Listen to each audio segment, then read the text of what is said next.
Monday morning, everybody. Welcome back to Collider Live. Hope you enjoyed the weekend. It's starting to get a little sunny here finally in this weird weather in California.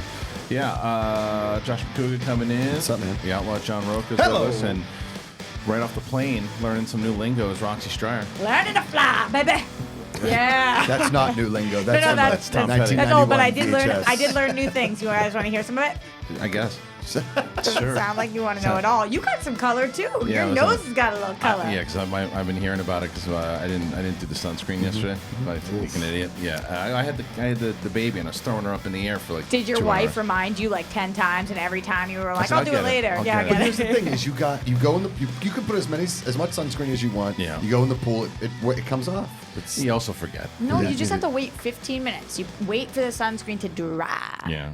I did it this morning, though, because... That's what it feels like. You were wrong when swimming this morning. I've never been so happy to be proven wrong. Yeah, I thought of you because I was like, you know what? I'm definitely, like I said, I'm not going there to try to be Michael Phelps. You know, I'm going there to just get some exercise. And I see people doing the thing, and I'm like, I'm not going to try to do what you're doing, buddy. I'm just going to swim. Where's this at? The 24-hour LA? What are you doing? No, it's this club that nice. we're... And so Macuga, though, I was like, if I was going to ask one person to, like, you know, hey, tell me, I know that I'm doing most of this wrong. Just give me a couple of things. Because, like I said... How's my form? I don't give a shit about the form, to be honest. I mean, but... You just want to get a good workout in. Yeah, and I did. I did for sure. And it was like half an hour, 40 minutes. Nice. And I just had a cup of coffee and got on the road. And it was nice. I love that. Yeah. I'm so into it. Yeah. I have such like I hate to use the term PTSD, but every time I jump into a pool, I want to race. I always hated training. That was good. I like that one. But like if I start training a little bit in a pool, I immediately just go back to being like I hate because I loved racing and swimming. I hated practice. I actually hated swimming by the time. Because I was getting recruited by D1 programs, and my dad was like, "Listen, humble brag." Yeah, he's like, "Listen, if you want to swim in college, go swim. If you don't want to, you don't have to." And I was like, I've not wanted to swim since I was 12. Isn't it nice when somebody tells you don't have to do something? Yes, it's amazing. Yeah. Good parenting. You know, the funny thing we were going to do was race me in freestyle and Cody Miller in breaststroke. Oh, yeah. And that was going to be like, you know, because I think his... Can you butterfly? Yeah, that was my stroke. Yeah. Like with the what? No. Yeah. I lay in the pool. I lay in the pool. I kick my legs and I go like this. Yeah. That's it. That's all I do. Just Do you work smile? Good hip flexor work. That's all I was doing. Just working my arms and then just kind of just relaxing and letting the sunburn me. Do you guys want to know the words yet or no? Go ahead. Okay. Okay, because I'll forget them if I don't say them. All right, so here are the ones that we're working on. Okay. The first one is full send. So this is what you say Like a full when send it email? means like all in. So like, should we get Are drunk you sure tonight? you haven't been on social media since 2013? Oh, you know this? Yeah, there's a website. There's a huge Instagram account. Did you know this too, Rocha? Called Full Okay. Send. All right, well, so I learned that one. Another one that they've been saying, Here we cool go. kids have been saying. Cool beans, bro. No, The kids are using it. D's nuts. Oh, whoa. No, this is another Baba one. Booey. These are good ones. They've been saying. Okay, now you're really Rad, dating yourself. Okay, no, this one's gonna sound like that also, but I've never heard it said out loud. Retweet. So somebody says something that you like or you agree with, you say, "Oh, retweet." Okay. You do Roxy, that too? why don't you take You the guys time do out that here? one also? Twitter launched in there's another one. 2000. No, Nah. Yeah, no, but I know. think but, she means but it's that like people are using if it you in say speech. like, I love it. if you say like hot take, Justin Bieber is gonna win the Tom Cruise fight, and I agree, I say, "Oh, retweet." Yeah, but I don't like that because that's just All like right, that's so the you don't same like thing. it. Well, that's the We same got thing more. like saying like, you know, okay, hashtag cool. Yeah. Hashtag whatever. Hashtag. It's like, No, I don't mind that. I like that because I'm hip with the lingo. Agree. You know? 1,000 years. that it? Agree is less No, letters no. than retweet. There's, But totally. there's obviously more. Oh, okay. I learned bet. You guys know bet? Bet's old. That's old. That's super old. Bet's That's 70s. That's way old. Yeah, 80s. Yo, We were bet. doing that in the 80s. Bet. Gonna have to agree with the fellas You on guys this know one. what it I'm means, saying I'm though? dope. Yeah, bet. totally. It's like No, I definitely agree. bet. Like if I'm like, you can't drink all that water right now. Bet. Oh, okay. So Yeah. you knew that one. Oh, yeah, that one, You yeah. also knew that, that one. All right. I feel like Roxy's lingo is turning into her directionally challenged thing. I'm loving this. This is great, though. This goes into the Clueless box, into the bin. Let's just put that into the Clueless bin. Oh, you guys ever heard the term sick? Because like, dude, these kids are using sick, bro. Fresh. Have you heard fresh? Fresh is good. You mad, bro? Fly. Fly means that person is dressed really well. Do you know? Do you know how excited I was to bring this back to you guys? Yeah. Oh, Good, dude, it worked. It they're worked. using this term. It's like dope. They keep saying dope. Like, that's dope. Yo, it's dope. I bet you there's people at home, right? Is Reilly in there on the computer? You're right, because we did it. We know what we did. You're right, because There we are did our people- demographics, and our demographic is 80. They There have are no people idea. at home who know what I'm talking about. They Even my know. grandma's like, yo, Roxy's not the dope. Oh, I got another one. This was it. Here we go. Oh boy. Oh, no. All right. Here we go. Okay, they say I'm hip, which means Oh, God. I'm hip means I'm down. Yeah. So if you're like I'm going to the grocery We know what that store- means. Yeah, we got it. Oh, you knew that one also. Hip to it. No, but it's not saying I'm hip as in I'm cool. I'm hip means I'm in. Like How old I'll were these go. kids I'm that you hip to were? it. Hip to it. I need to ask, how old were these kids that you were? So getting? okay, 63. 63. 61. kids. Yeah. Roxy went to Grandma and Papa's retirement dinner. And the youngest ones were like, I was on a bachelorette party. Okay, with I who? have so many with who? stories. Flo? There's Gertrude, Esther, Flo. Have you ever heard Russell. "Kiss My Grits"? Bertha. "Kiss My Grits" is what the kids are saying now. That's good. No, I Where's actually, the beef? I had a Where's the great, beef? I had a great weekend full of drinking and shenanigans. Yeah, what was the I've not had- shenanigans? I had not had one of those in a long time, and I came back cooler and tanner. Most of that I agree with. Certainly Tanner. Tanner for sure. Tanner, I'll agree with.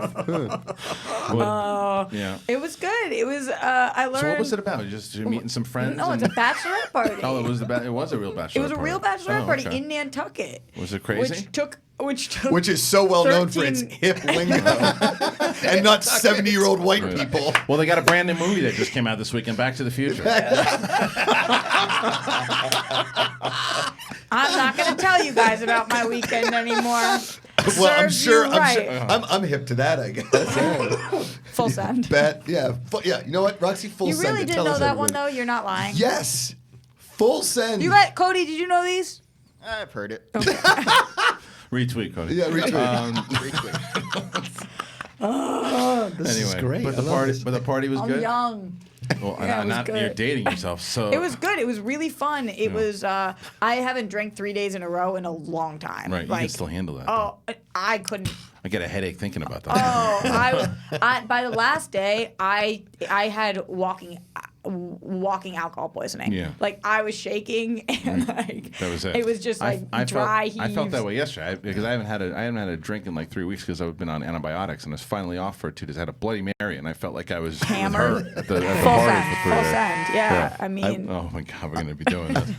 On Friday night, I went to see Yachtley Crue at the Viper Room. Oh, It's the yacht rock cover Yeah, band. I would assume. I Yeah. probably could have God. You guessed. got that one? You're hip. I'm hip to it. Retweet. I'm hip no, to it. I'm hip is not. Yeah. It doesn't mean he's cool. I'm hip means I'm down. Yeah, but Yeah. I'm down with him knowing that Yachtley Crue is a yacht rock You're not cover even band. using it right. You don't know. Hey, you want abuse. to hear the story? I'll full send it to you. Please do. It's probably the You're best not one. even It's using probably this the best right. You guys yacht, don't know. yacht rock crew, right? Bet. I was taught this bet. by a 20-year-old shoe school. Mm-hmm. Whatever. Whatever, guys. Frank the editor, aka Johnny Depp. He's hip. He's hip to Fuck it. you, Frank. And his buddy Phil is the lead singer of this yacht rock cover band. And he is. I mean, he can That's full awesome. send the yacht rock tunes because they sold out the Viper Room, which is. I mean, it's not a huge venue, obviously, Yeah. but it's famous. It's big, yeah. Do you know who the first band to ever play the Viper Room is? Not the Doors. No, because the Doors A little bit later, but in the No, Viper Room. The Doors. Under the Rainbow Room? No, Doors were in the Viper Room. Doors are whiskey a go go. Oh yes, yes, you're Bet. absolutely No right. way. Absolutely, no, Bet. no, he's Bet. right. No. Oh, Bet. that's Creed. No way. Was it Creed? No. Tom Petty and the Heartbreakers. Oh, I could have guessed that. Right. If you gave me 50. Yeah, bet. Rug, you're 100%. Yeah. Whiskey. But they were Good. lights out, That's cool. awesome. It was a lot of It fun. was- Did you go with your lady? No, she was in Orange County watching okay. our niece and nephew. But Who'd you go with? my buddy Brendan, who's friends with Thad, who's like the Thad connection. That's fun. You have a friend And- that nobody in this room knows? Yes, Well, Thad knows him. Thad knows. Wow. him. I said in this room. Is that no? You don't know. Yeah, but those, they crushed it, man. Yachtley Crue. If you Yeah, guys, if it's you, awesome. you'd love it because it's all cover songs. You guys know Yeah. every single song Yeah, they it's play. fun. It's great. Ambrosia? Ambrosia. I bet I know all the songs also You might because I'm. bet you don't. Did you? Oh, listen. You're on my good side. What I did. I watched all of Barry. Oh, yeah. Just Wait, disregard why it. is he? I've been saying this too. Not as long as you. Yes, I have. No, I've been as long- watching you- from day you- one. But it's funny. I know you like it, but you backed him up after he said it was good. Hey, So You're you don't going get the full credit. send. We need you about half send. Yeah. So, because we were waiting for, which we'll get to also. I'm sure everybody watched Big Little Lies last night. No, I did not. Okay, we won't ruin it for you. Okay. But so They all die. Sadie's been looking forward to they that haven't. show, obviously, for Yes. forever. So Yeah. we were, there was nothing else on Saturday or Friday, whatever it was. And I was like, let's just keep going, you know? And I started watching. She still wasn't getting into it, right? So at this point, I'm like, I don't care anymore. You went full send. She didn't finish with you. You're watching solo. She got to like 5 or 6, still wasn't like really into it, and I go, I'm all in. I'm hip to it. So You're hip. I'm hip. Bet. So Retweet. yeah. So I'm retweeting and I'm doing everything. Hashtag in on Barry. So anyway, Rad bro. yeah. All right. But I watched the full series. Yeah, and man. It goes into places. It is the most unpredictable show. Wait till the second season. I know. Mo. That's what I heard. But it's Is like, it a comedy? It's Is a black that what you comedy. guys It's a would? black But comedy. when it's Comedy. nominated, that's what it's nominated as. Yeah. Okay. Yeah. It's half hour. It is. Yeah, it's a dark comedy. It's And You haven't good. seen season 2 yet, though. the Season first 2 better than season 1. That's what I heard. The first like 5 or 10 minutes. And, you know, it's so funny because I was watching it and I said the only guy I don't know if I like is the albino guy, right? No, And- Hank. No, Hank. For a Oh, yeah, second, right. And I'm like, and then I don't. Right as I thought, He's not that, albino. He's got alopecia. Is that what it is? Okay. So whatever. And then right as that happened, something switched. And I'm like, he just said something, and how am I on board all of a sudden? Yeah. I'm like really on board. I was Yes. getting annoyed with him for a second, but then something happens, and I'm like, he's Did like, he I love send this the guy. Bitmoji gulp? Like the gulp? There was a couple different things that he did, but like it's the way that he like. I didn't know if he fit at first, and then I realized he really fit because the show is like. It's so many different tones. It's got tones like Dexter and Breaking Bad, but it's full on dark comedy. And Henry Winkler is I just. mean, how the best. accurate do they get in LA acting? It's class? Oh my God. crazy. So good. Oh my It's God! crazy. I tell my Yeah. girlfriend that I have like PTSD Yeah. watching the show Yeah. because of Yeah. being in classes like that. My first 15 years in this fucking city. Dude, it reminded me of theater school. It 100%. reminded me of people from theater school Yeah. coming to LA, taking worst. acting classes. The worst. All of that stuff and these things. And my favorite thing, whatever, Henry Winkler at one point goes, yeah, she's going to find out who killed your friend or something. It's just so nonchalant. Henry Winkler is so good, so He's amazing. in this show. And it's great comedy. And yeah, really, I'm digging it. And I'm looking forward to watching all season 2. Wait till episode 5. Is Season it 5? 2. I know. I heard. Yeah. Everybody told me that, and I was like, it can't possibly live up to the hype. And it does. then, it's so good. Okay, I can't Also, wait. I just want to be clear: we're 12 minutes into the show, and so far today we've offended anybody with alopecia, anybody albino, anybody with Yeah. PTSD, or anybody under the age of 70. I mean it. Alopecia, a good friend of mine, very good friend of mine, John Severy. The one that looks like yeah, me. yeah. Well, used to when you guys when you were younger. He has you- alopecia? Twins. He did, and he was like around 14, 15 in high school, and he was like a ladies' man, so like 14, 15 years old, and that was his thing. It was like his blonde like hair, right? And 14. It's one thing like because we have other friends whose kids have it, and it's like that's hard for a child. Totally. But when you're younger and you get it, it's like you can then you find a way to deal Come with to it. terms with it, Come yeah, to yeah, terms with it, right? And then you go to school with it, and your friends understand it too. But when you're 14 or 15 years old, teenager, right, and then that starts happening to you, it's tough, man. It was very tough on him, but he's and I put him in touch with another friend whose child was going through it, and because he's been through it for so long. But yeah, it's a thing. I didn't realize that's what Yeah. he had, but yeah, I'm sure it wasn't meant to. We had a linebacker that played for the Steelers that had like a big charity in Pittsburgh about it. It was more Right. about education than Yeah, anything because it's yeah, not like a okay. life-threatening illness or anything like that. It's just all your hair. you know, then it's even- a mental head thing. I Yeah. would say even harder for a man to have it than as a woman. Like I had a friend who was a woman who had alopecia, and it's brutal because a lot of women like use their hair as a Oh, yeah. security blanket and identify who they are because of their hair. Totally. Right. But actually, I wouldn't say harder. Different. Different. Totally It's different different. thing, But yeah. So, but Barry, So really, Body. really enjoyed the show. And then last night was Big Little Lies. Watched episode 1. Did you see it? Yeah, dude. Did you like it? Yeah. Yeah. Short it's episode. good? Short, 44 Yeah, it's minutes. It's good. Short episodes. Meryl Streep is. Oh, my God. She's wearing those teeth. Yeah. She's got those teeth in. Or whatever. But She is the ultimate villain. She's so it's good. funny though because like she's not. It's it from the trailer that you think that's what she's gonna be, and of course of who she is in the show. But it's like, I don't know. It wasn't anything that she did particularly last night that was any different from what a lot of the other women did in the show. Because like she was, because you look at her and Reese Witherspoon, they have this great back and forth, and I don't know if I would call her a villain. She has this. I don't want to throw my mother under the bus, but I brought a girl home the one time, and she called her a tramp to her face, which was really funny. In hindsight, at the time, not the best. Blunt honesty. Yeah, and that's what Meryl Streep has is just this like on the spectrum. Just I'm going to say whatever I feel about you because I really don't give a shit. Right. So that's why I don't consider her a villain. I mean, she hasn't done anything yet in the first episode to me that she just doesn't know that her son was a terrible human being. Are we gonna do? And she raised a monster. Are we gonna do for Big Little Lies what we did for Game of Thrones? Like spoiler heavy? Like every Monday we're going to talk about it? I think we should talk about it like a little bit. Like, because then I just want I want everybody at home to get on board. They should. I don't think that it's because the thing. It doesn't have the Game of Thrones panache. It doesn't have the Game of Thrones like audience, so I don't want to do like spoilers to it. Oh, whoa. Big Little Lies, Hall H this year going to be. It's a very popular show, though. And it's a very popular show, and it was a great show. Season 1 was amazing. Season 1 was great. It was great. And so I'm still on Black Mirror right now, and once I finish that, I'm going to go to Big Little Lies. Did you finish? Did you finish Black Mirror yet? No, I won't watch that show anymore. Oh yeah, No. This season is wild. Did you like the Miley Cyrus episode? I'm not there. Okay. I haven't finished. You're caught up. I got a transition there. Miley Cyrus, same generation as Justin Bieber. Yeah. Now Justin Bieber.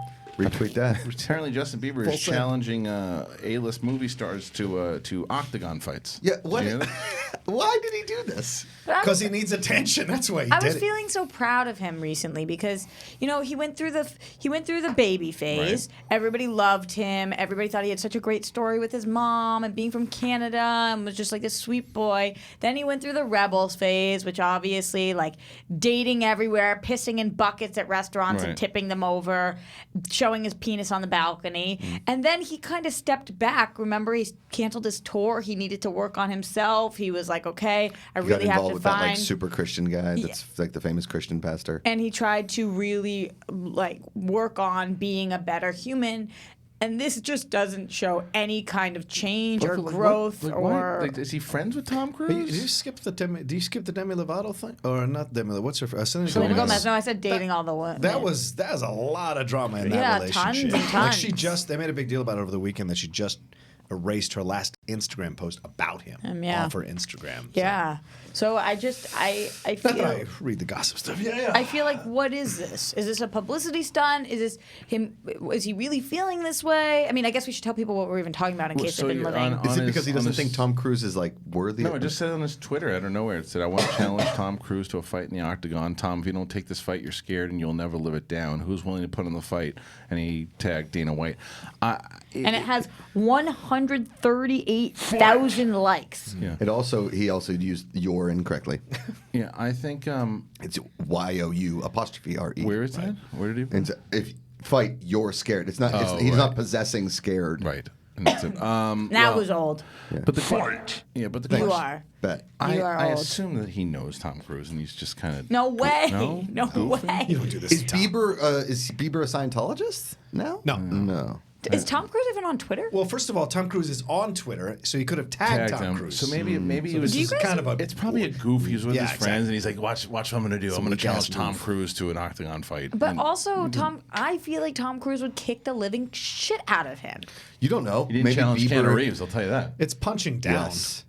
Tom doesn't need to even respond to this. I would have loved Tom Cruise. You know, I wish there's two. I wish you would have challenged either Keanu Reeves or Freddie Prinze Jr. because they both would have whooped him. Because Freddie can scrap. Freddie can scrap. Really? Freddie can scrap? Dude. Yeah. Freddie. I'll get in the ring with Freddie. No, you won't. Oh, yeah. Bring it, Cook, man. No, Cookbook boy. Dude, Freddie's like a full-on martial artist. I love Freddie. He's great. Yeah. Isn't Tom Cruise now dating Elizabeth Moss? I don't know. Both Scientologists. I'm not just saying that. I think I heard it. But I don't think they're dating. Can you look that up, Cody? I'm pretty sure I just read that. And one of my by the people. Way, why does she get away with it and he doesn't? And he doesn't? Well, I'm sorry, no. Why does she get away with but he gets persecuted for it? That's what I meant. Bigger He was the poster child for it, and Elizabeth Moss is no one ever goes after Elizabeth Moss for Scientology. Handmaid's Tale is all about Scientology. I do all the time. It's all I talk about really? with her. Yeah, all the time. Respect. It bothered. I talked about it on our first TV Talk episode. Yeah. and all I can think about, and I love the show. I love Handmaid's Tale, and I also love Tom Cruise's work. And I watch them because I don't think that it's on the same level as some of the people that have decided to stop watching. Right? They're like a Michael Jackson or a yes, R. Kelly. exactly. For me, there is a difference. So I still watch their work, and when I watch A Handmaid's Tale, I just cannot fathom. I can't process Because Gilead it. is basically Scientology, is what we're saying. Gilead, yeah. It's like kind of. I mean, there's a lot of the same ethics and principles, and watching her Undertones. And also, what was that new movie she just did? And I was just wondering how the hell with Tiffany Haddish and or she's doing The Kitchen. Oh, yeah, The Kitchen. The Kitchen. When I'm watching that trailer, I'm like, what is that like on set?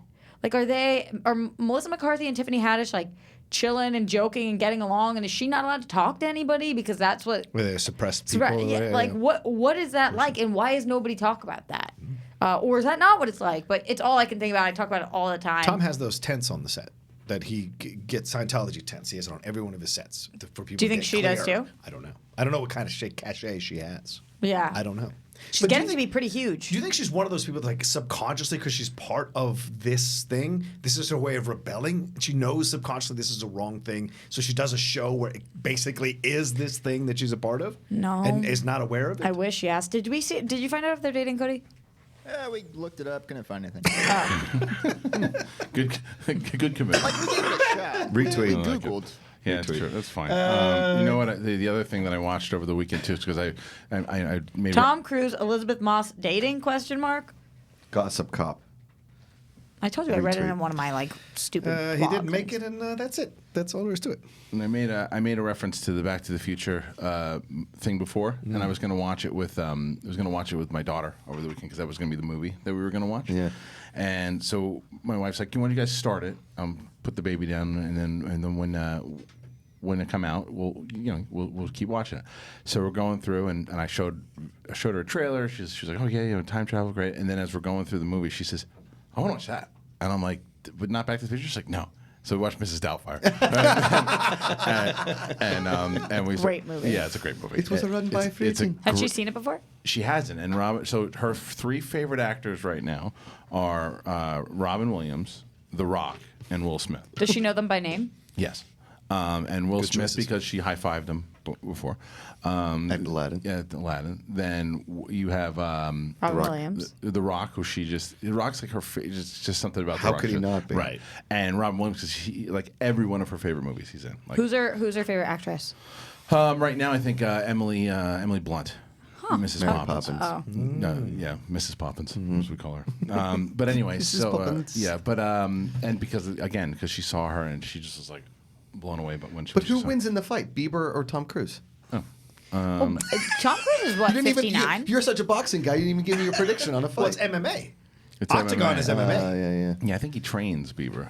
You know, and he's, well, I don't. I mean, I want to see Kate McKinnon fight I'll tell you- Bieber as Bieber. I know that I don't know if there'd be a fight in the history of the world that would be so one-sided as far as cheering and booing goes. Yeah. You know what I mean? Yeah. Like, Although couldn't- I actually don't know because his fans are insane. His Yeah. believers are insane. I know, but if that fight actually happened, and all the people that there are a lot of, you're not wrong that he's got a lot of fans, but there are a lot of people who don't like him and that love Tom Cruise. And Yeah, if all but there are a lot of people that love Bieber and don't like Tom Cruise. Oh, well, we'll say this: the demographics are very much like Roxy's words versus what she thought they were. Right.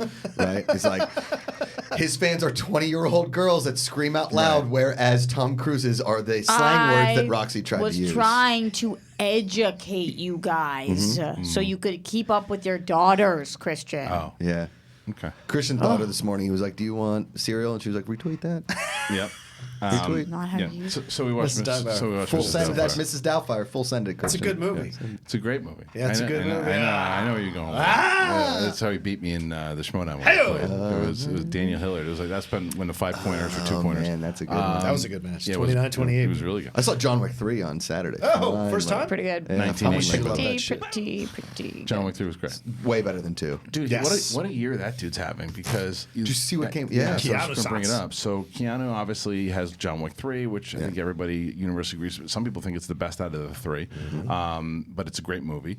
Then he has Toy Story 4 coming up. He just did that movie, Definitely Maybe, which was amazing, and he's only in it for 8 minutes, but he steals the show when he's on the. Always Be My Always Maybe. Be My Maybe. Sorry. I think Definitely Maybe is a movie. It's a different but movie. He's I think not that's in the it. Ryan Reynolds one with Abigail Breslin, right? Yeah. Always. Because that was a Be My Maybe. Schmoedown question from me. Right. But then, like over the weekend, what's it called Cyberpunk. Is that Cyberpunk is the name of the is this game.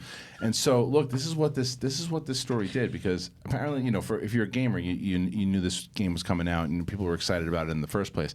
I didn't know what it was. I'm not the biggest gamer anymore, but I heard about it, and then I'm watching the trailer, and before it even shows up, I'm like, this looks awesome. This trailer. I'm like, I want to play this game. So, and the reason I was watching it because I heard about him, and then he shows up at the very end, and it looks just like him. But people lost their minds. And then he came out on stage. He came out and talked at for a E3, while. Yeah. And the other person in that game is Norman Reedus, and it looks Is he the just like main guy? Norman Reedus. I don't know no, anything okay. about the game, so Dude, it looks cool. But It Norman looks- Reedus is in there too. It looks really good. Yeah. Well, it's not the main guy then, because that guy didn't look like Norman Reedus. But yeah, Keanu's kicking ass, man. And what's Bill and Ted? Is that next year? Yeah, 2020. Because they're shooting it this year. Yeah, they just cast the 2 daughters. Oh, okay. Yeah. How crazy is it that next year's 2020? Yeah. I know. That was the first time I put that together. Bet. Bet. Retweet that. Yeah. Well, interesting. I'm gonna embrace it. that it's going to be 2020. No. Oh. How I use the slang. Okay. Yeah. All That's right. Fine. I've turned a page. Full Yeah. send 2020, dude. Yeah. Full Well send. done. But don't you think this is all great? And I'm happy about it. Yes. I hear a but. But where are the people who were complaining about Keanu for like 20 years? All of a sudden, they're in love with him. All of a sudden, I'm mad at that but because listen- Keanu's always lovable. Since the 80s, he's been a lovable guy. Always find something to be mad at. I gotta be honest with you.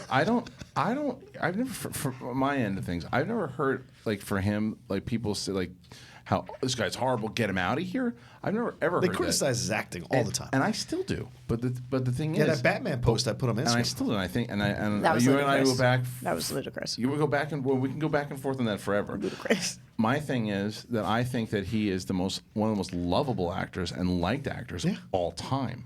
There's no doubt about it. He like when it comes to physical acting, you sign him up immediately. Speed, Matrix, John Wick. You sign him up immediately. Stuff like this immediately. When you trying to do stuff that was You guys a are little all missing the movie. Hardball. Best Break. movie. Thank you. Yes. But same thing. But even that though, but Point Break, the stuff with the action is like the great stuff. Yeah. The stuff that people always make fun of is, oh, I'm an FBI agent, but you still love him for it. But he's not a great actor.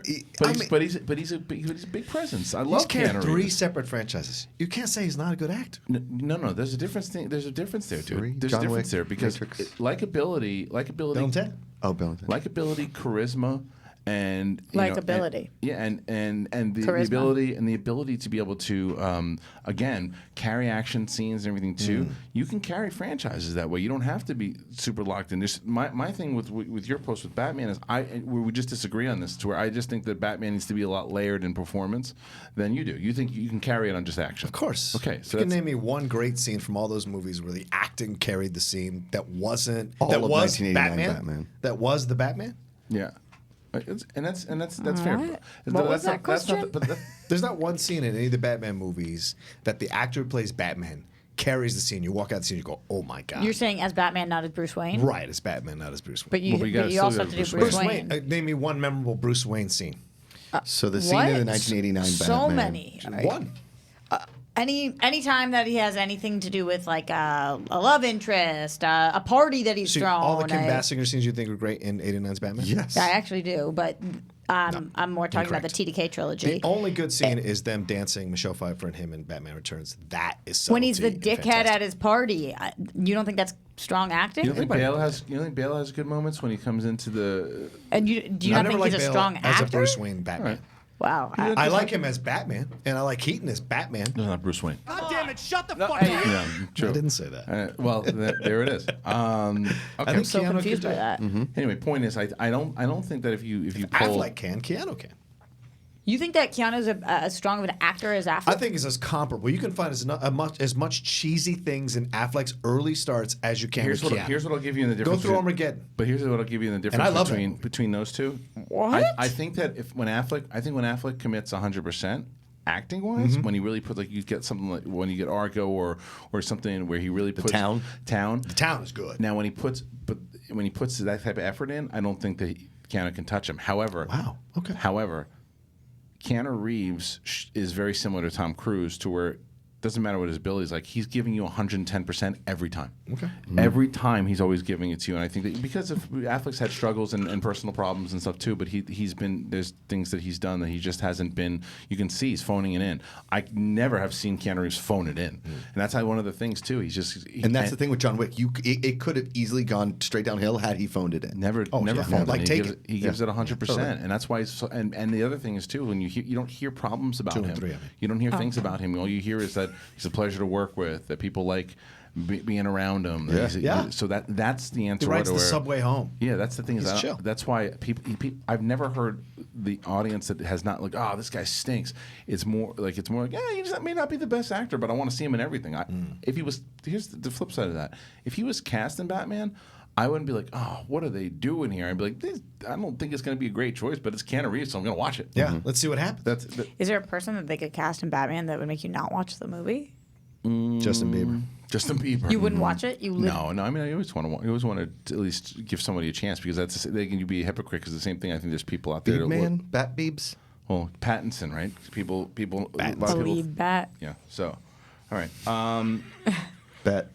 Did you guys, Rocha? Also, did you see? Did you see the Goldberg fight? Yes. Oh my God. Horrific. Bad. Superstar Showdown. Yeah. Goldberg in his 50s against The Undertaker in his mid to late 50s, Yeah. having a wrestling match. It was horrific. It's they like were watching selling- two Horrific? uncles Like, you don't fight think it should in the have happened? backyard. Yeah, should not have happened. Well, they were selling it, so they did this. whole Goldberg thing. There's knocked another- himself out in the first 2 minutes of the match. Where did it take place? On accident. Where did it take place? In Saudi Arabia. In Saudi Arabia. So they do Where it. no they do it women were because- allowed to wrestle. Right, and they're doing it because WWE is making a lot of money off of these deals to do it. Right, so what they do is they market it and they put all these fights on, and at the very end of it, they headline it with two legends, Yeah. and Goldberg and the Undertaker. And I watch it, and Goldberg rushes at the Undertaker at this one spot. Undertaker moves out of the way, and Goldberg hits his head on the post, Yep. and he splits himself open like for real. And right away there, you knew it wasn't fake because WWE doesn't do blood anymore. He was half knocked out. And he was really in bad shape. And then, so he can tell that he's just not doing well. He has a concussion, whatever. So then he's still going on, and they're still letting him the fight go on. And then at the very end of it, he goes, his move is a jackhammer. He picks up these people. He did it to the Big Show, right? And he picks them all the way up in the air, and then he slams them. Yeah, but Big Show was like 7 feet. Sure. So he does it to the Undertaker, but he's so messed up that he basically drops the Undertaker on his head. Yeah. And he shouldn't have done it. And then the Undertaker just takes him out. Undertaker returns the favor by tombstoning him On and his having head. on his head, Yeah. which he usually puts the head between the knees, so the knees hit first. He had his head hit first, which is cardinal no-no. That's Right. how Stone Cold broke his neck against Owen Hart. Yeah. So and So then it was Goldberg just terrible. Goldberg apologized for it on Twitter and knew that I don't think he needed to apologize. Like, I knocked himself out, but I don't know if he necessarily needed to book that fight. Yeah. It's like, Well, that's money. It's Saudi, I know. I don't know. Ryan can verify this or not. Oil money. But Saudi Arabia decides. Those people, they decide who they want. It's like fantasy booking. Right. It's like having your own Madden right. with 'Cause human 'cause beings. They never competed in the long history of their Right, their they sport, never have. right? So Yeah, they don't- say, like, well, we'll pay you this much. You come fight this person. Right. It's madness. Yeah. What do you think that paycheck looked like? 10 million each person. You think so? Maybe. Maybe because I've heard millions Speaking of Saudi Arabia, for one though, match. Yeah. because you just mentioned the women aren't allowed to wrestle there. I don't know if this is true or not, but I saw a couple people tweeting about how they were frustrated about the Disney situation where they've talked about how Bob Iger talked about how he's not going to film in Atlanta anymore, but that Disney is opening up a theme park in Saudi Arabia where Jesus. things are like wait, what? No, I'm saying like Kettle, like what are you doing? Yeah. Yeah, My and I goodness. thought that was interesting. I didn't know that they were opening up a theme park in Saudi Yeah. Arabia. Yeah. When Georgia can give them the money Saudi Arabia can, then maybe that's a whole other conversation. Yeah, but they're kind of crazy. Yeah. Do you think that the WWE should not be wrestling in Saudi Yes, Arabia? I don't think so at all. And I don't watch these matches. I try not to. And this one, I only watched this because Ryan and them were tweeting about it that day. So I watched it at the end of work on Friday, and I was just like flabbergasted by it. Chris, I mean, what do I'm you all think? about globalization, but still, it's It's a 10-year contract, Josh. Yeah. 10 years. What is a they're- 10-year They're contract? supposed to fight they're supposed to have a WrestleMania type event every year in WrestleMania for the next. I mean, every year in Saudi Arabia for the next 10 years. Wow. Yeah. Then All that's a contract with the WWE. Yeah. Yeah, Reilly went on a cattle call. Yes, he Did he did. tell you about that? Reilly went on a cattle call. Reilly, you in there? Yeah. Can we talk? You Yeah. want to tell us about your cattle call? Sure. Yeah. I Oh, can't on really Friday talk about the company. Yeah, no, don't. Just be vague. Be vague. Riley's first be audition in 10 years. Hey, but what is this for? What? I can't say, Roxy, Yeah, but just be vague. Acting role. basically I got a call saying, "Hey, you've been requested for this by a producer," and I went, "Really? Who?" Someone that you knew. Right. So who would request me? I'm not an actor. I'm over here producing. And they went, "Oh, it's so and so." I went, "Oh yeah, I went to college with them." And so they're like, "Yeah, you need to come in. They really want you." I'm like, "Great." So I show up and there was like 700 people waiting in a room, no bigger than a cardboard box. It's a print campaign, right, Get Reilly? the hell out of here, Kristian. What'd I do? Yeah, it was a print campaign. Yeah. No, Hart. Yeah. Oh. Yeah. So Did you stay? No. No. I don't do that shit. I'm No, not I walking I would have around. paid. I would have trying paid to be serious I money. don't get it anymore? though. Why did they say that he wanted to see you then? I know, or not just make sure you get in the room like immediately. Yeah. Apparently they did, and I got a follow-up email saying, "Did you make it?" And I said, "No, I did not make it." So they want to put me on tape or something now. Okay. So we'll There you figure go. that out. That's how you do it, man. You big ball it. You just put it on tape. I ain't doing Cattle that shit. calls. I've in the last year I've walked into 3 of them. I just walk right out. There's no way I'm Riley, not putting myself through that. here's the only reason And why. most agents don't care if you walk out on the If you can do it on tape, the only reason I would tell you to do it is the because bit? No, not for the bit, but the fact that you can actually, because if you happen to get this thing, then you can pay for your wedding. Yeah. You know what I mean? Oh, it's that big? Yeah, it's just. I mean, Well, it's just. I I mean, mean- you can help. You can help pay for the wedding. Yeah. You're not the whole. That would be a wedding, good but- chunk, Yeah, for sure. Yeah, For so, sure. And that way you don't have to sit in a line of 75. It's print, but you have to put yourself on tape? I don't really get it. I don't do this acting thing anymore, Roxy. Yeah. So you tell You're not me. hip to it? Yeah. Tell them about the I- other dads who are auditioning for it. They're just, it's. I love L.A. and I love actors, and I did it for a little bit, but. Yeah, they were walking around, they were psyching themselves up, they had pagers, and I'm like, what the fuck is this? I'm just. Pagers? Yeah. You were like in an episode of Barry. I was in an episode of I'm getting punked right now. What? No, Yeah, I know. I'm dead serious. Was it like a period piece where pagers were necessary in the thing or I something? think one guy was going for something, and that pager really tied the outfit together. And It's like the dad's cell phone belt clip. yeah. It sounds like a Schmoedown entrance. Yeah, Yeah. it was pretty damn funny. And I ran into a friend who's still an actress who's still pounding the pavement, Yeah. going, "Oh, you got the call too?" And I'm like, "Yeah, but what?" She's like, "Yeah, you're gonna have to wait. It's like 2 hours." I'm like, "I'm not doing that." Out the I door. walked the F out. I love good. when you get like I have a commercial agent still, and she'll send me, "Hey, you have an audition in Santa Monica at 4:45." I was like, "I told you, I do not go there at 4:45. It takes me 2 hours to get there and 2 hours to get back. Right. There's no I'm effing not way I'm 23. going." Yeah. Yes, I'm Yeah. not doing it. No. I feel so different than you guys about all Of this. course, because Course you're you're in your like I'm mid hip. 20s. Yeah, you're hip. You're still in the prime. Yeah, exactly. Mid. There's no 28. In 10 years from now, there's no shot to get yeah. you in Santa Monica at 4:45. I will do it nothing? mark my word, I will do it as long as I have to. We'll see. Right. All right. Time Well, mark. it'll be like, Bet. this is Time our, mark it. this is Bet. our this is our swimming bet. Yeah. Reilly, what's going on as far as news go? Anything good? Well, there's plenty of news, but we're gonna get Jeannine the Machine on the phone here. Oh yes, please. yeah. Please, Oh, I thought let's she was do that. coming in person. No, she's calling in. She She's lives not- in Fresno. Yeah. So, So? she's going to call in. Let us know because we. You know how far Fresno is? Obviously not. Yeah, it's 5 hours away. Yeah, Same. I got an email a couple weeks ago about that because they were doing that Ghostbusters Fest over the weekend. Oh, yeah. And I don't know a bigger Ghostbuster fan than Jeannine the Machine. Oh yeah. So Jeannine, I had wrote to her and I said, hey, would you be able to do this, or would you want to do this if we can get you to go? And she like lit up and then so we sent her yesterday and she was posting a lot on Instagram and so I just wanted to kind of get her overall thoughts. Here we got her. Okay, so joining us on the phone, thank you, Cody. On the phone, she is Jeannine the Machine, and she went to the Ghostbuster Fest yesterday, and was it everything that you hoped it would be? It was a bunch of dorks walking around in Ghostbusters jumpsuits. It was awesome. Yeah. And so what? So paint the picture for me when you show up. Like, is it how many people are there? What's the food like? What's it's the first thing. It's the first thing I think of. I want to go. I want to see like what are they serving? Convention food. No, but it's not. It wasn't convention food. It was like outside. That's why I'm saying. I feel behind. What is it? It's a Ghostbusters. outdoor. Yeah, it was a celebration for Ghostbusters. I'm asking Jeannine. Oh, sorry. Like it was the 35th anniversary of Ghostbusters coming out, so it was a big fan fest. So Ghostbusters have all these like actual groups of people who dress up and have their own kind of Ghostbusters groups, like all over the country. So they all came out and they had a bunch of celebrities there, like signing autographs, and they had their own booth set up. They had like cotton candy, like of the high C, Ghostbusters flavor, the lime one and the orange one. Yeah, they had a bunch of panels. Kato Kalin was the MC. Whoa, what? What? Yeah. Yeah. Where they drag him out of? What bar they drag him out of? The Comedy Store. Yeah. But I know that I saw you posted pictures. Ivan Reitman was there, Jason Reitman and Paul Feig were all on stage together and did a panel. And tell me a little bit about that panel. What's some of the stuff that happened during that one? So they were kind of trying to get some information from Jason about Ghostbusters 2020.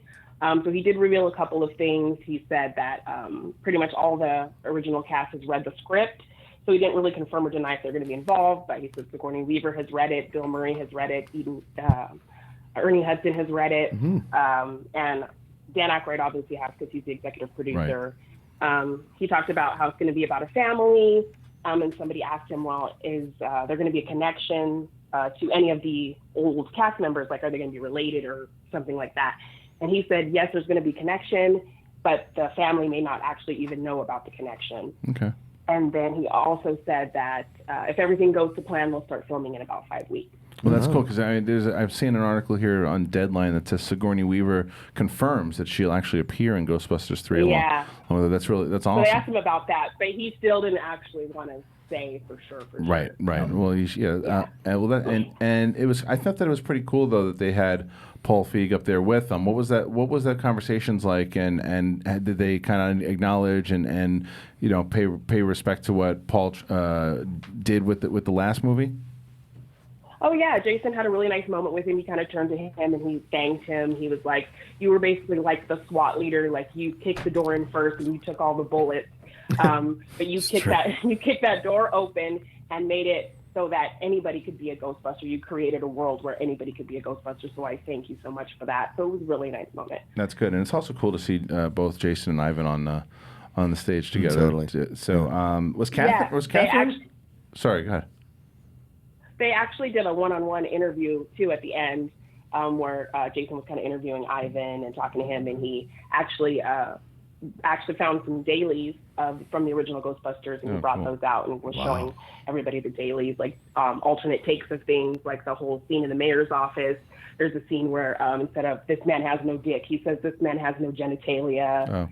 At the hotel, after they've killed the ghosts and there's slime everywhere and they're coming out of the ballroom, they say, we thought we kicked his ass. There's a different take where Bill Murray says, we came again, just look in there. Yeah. So it was really fun. It sounds like a lot of fun too. And how long was the festival? Was it all day? It was all day, so it was like noon to 8. That's cool. Where was it? And at the end, on the Sony backlot. Oh, nice. Cool. Yeah. Right on. That's a lot of fun. Ray Parker Jr. and his band did performed Who's Gonna Call at the end. That's Super fun. awesome. Yeah. What a way to close it out. No Bobby Brown appearance? No, Bobby Brown. Dang. That's a shame. So what was your favorite part, do you think? Well, I actually kind of had a karmic chance meeting with somebody. So, of course, there were a bunch of different celebrities there, signing autographs. The Soup Nazi was there. The guy who played the warden. The guy who played the warden at Shawshank, he was there. Just random people were there, signing out. Lou Ferrigno was there signing autographs. So, as he does. $100 a pop. Yeah. So I was in a back area drinking water, kind of getting out of the sun. And this lady walks by me. She's an older woman. She has a big cast on her foot. She's got a walker. And she's like, oh my gosh, I would die for a cup of ice. I can't find a cup of ice anywhere. And I'm like, well, maybe we can find a staff member and get you some ice. And she's like, oh, I don't see anybody. So then she kind of walks off to the bathroom. So I look around, I find a staff member, ask him, where can I get an ice cup? And she directs me to this fridge. So I get a cup, I fill it with some ice, and I go looking for this lady. And I'm walking towards the bathroom, and Paul Feig's just standing outside the bathroom having a conversation with someone. And I'm like, what is happening right now? And so I go into the bathroom, I see her walker there. So I know she's in there. So I'm kind of at the sink, like washing my hands, touching up my makeup. And she comes out, and she's like, oh, wow. She sees my ice cup, and she's like, oh, I need one of those. And I'm like, oh, it's for you. And she's like, oh, thank you. So I opened the door for her. We're kind of walking a little bit, and she asked me my name, and she's like, oh, hi, well, I'm Lisa Loring. I played Wednesday Addams on the Addams Family. Oh, that's why don't you come to my awesome. booth? Yeah, so why don't you come to my booth? I'll give you an autographed picture. So, yeah, I met Wednesday Addams, and she was really nice and gave me an autographed picture. That's awesome. Did you not recognize her? She looked familiar, but I didn't know who she was. Right. And then when she said she was immediately, and like, yeah. So it was really cool. That's really cool. awesome. That's awesome. Well, cool, Jeannine. What a fun time it seemed like it was. I'm glad you got a chance to experience that, and you can check out a lot of Jeannine's pictures that she posted on her Instagram. And is it Jeannine the Machine? What's your Instagram handle? Jeannine the Bean. Jeannine the Bean. Right. You just think that the nickname you gave her is No. her I didn't give handle? her. I know that I didn't give her that nickname actually. Really? That's been my nickname since like elementary. Yeah. No. How did you get that? Because it rhymes. Because it rhymes, I guess. Yeah, there were a few Well thought nicknames. out. There were a few nicknames that people came in with that they stuck with. Already And- established. Yeah, already No, who established. doesn't have one yet?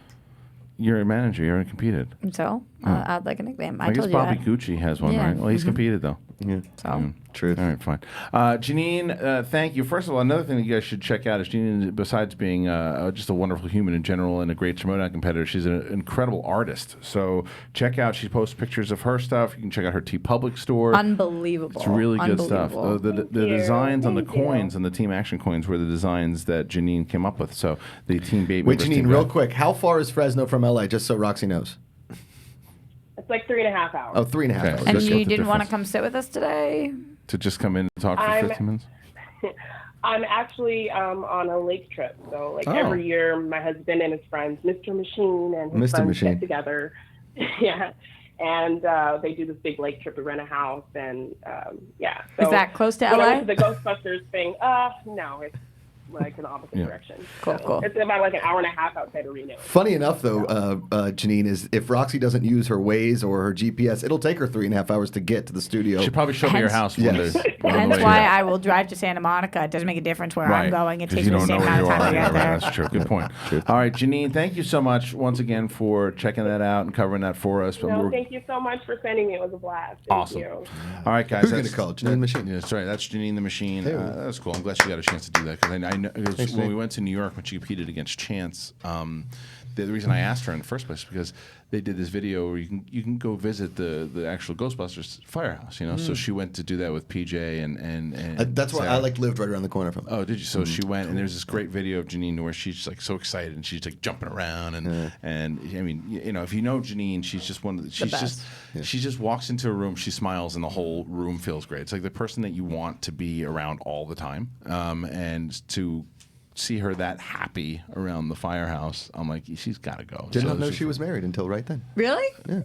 I think her husband's come to a match or two. Okay. I think. And her mom has too. Yes. Her whole family has. I Which met is her great. mom before. Yeah, Yeah, her Yeah. mom came and it was just like and she writes an article on triviasd.com every Monday, and she wrote about her mom's experience because she was like her mom kind of knew she was doing something, but when she was actually got to see Yeah. it, that's when she knew it.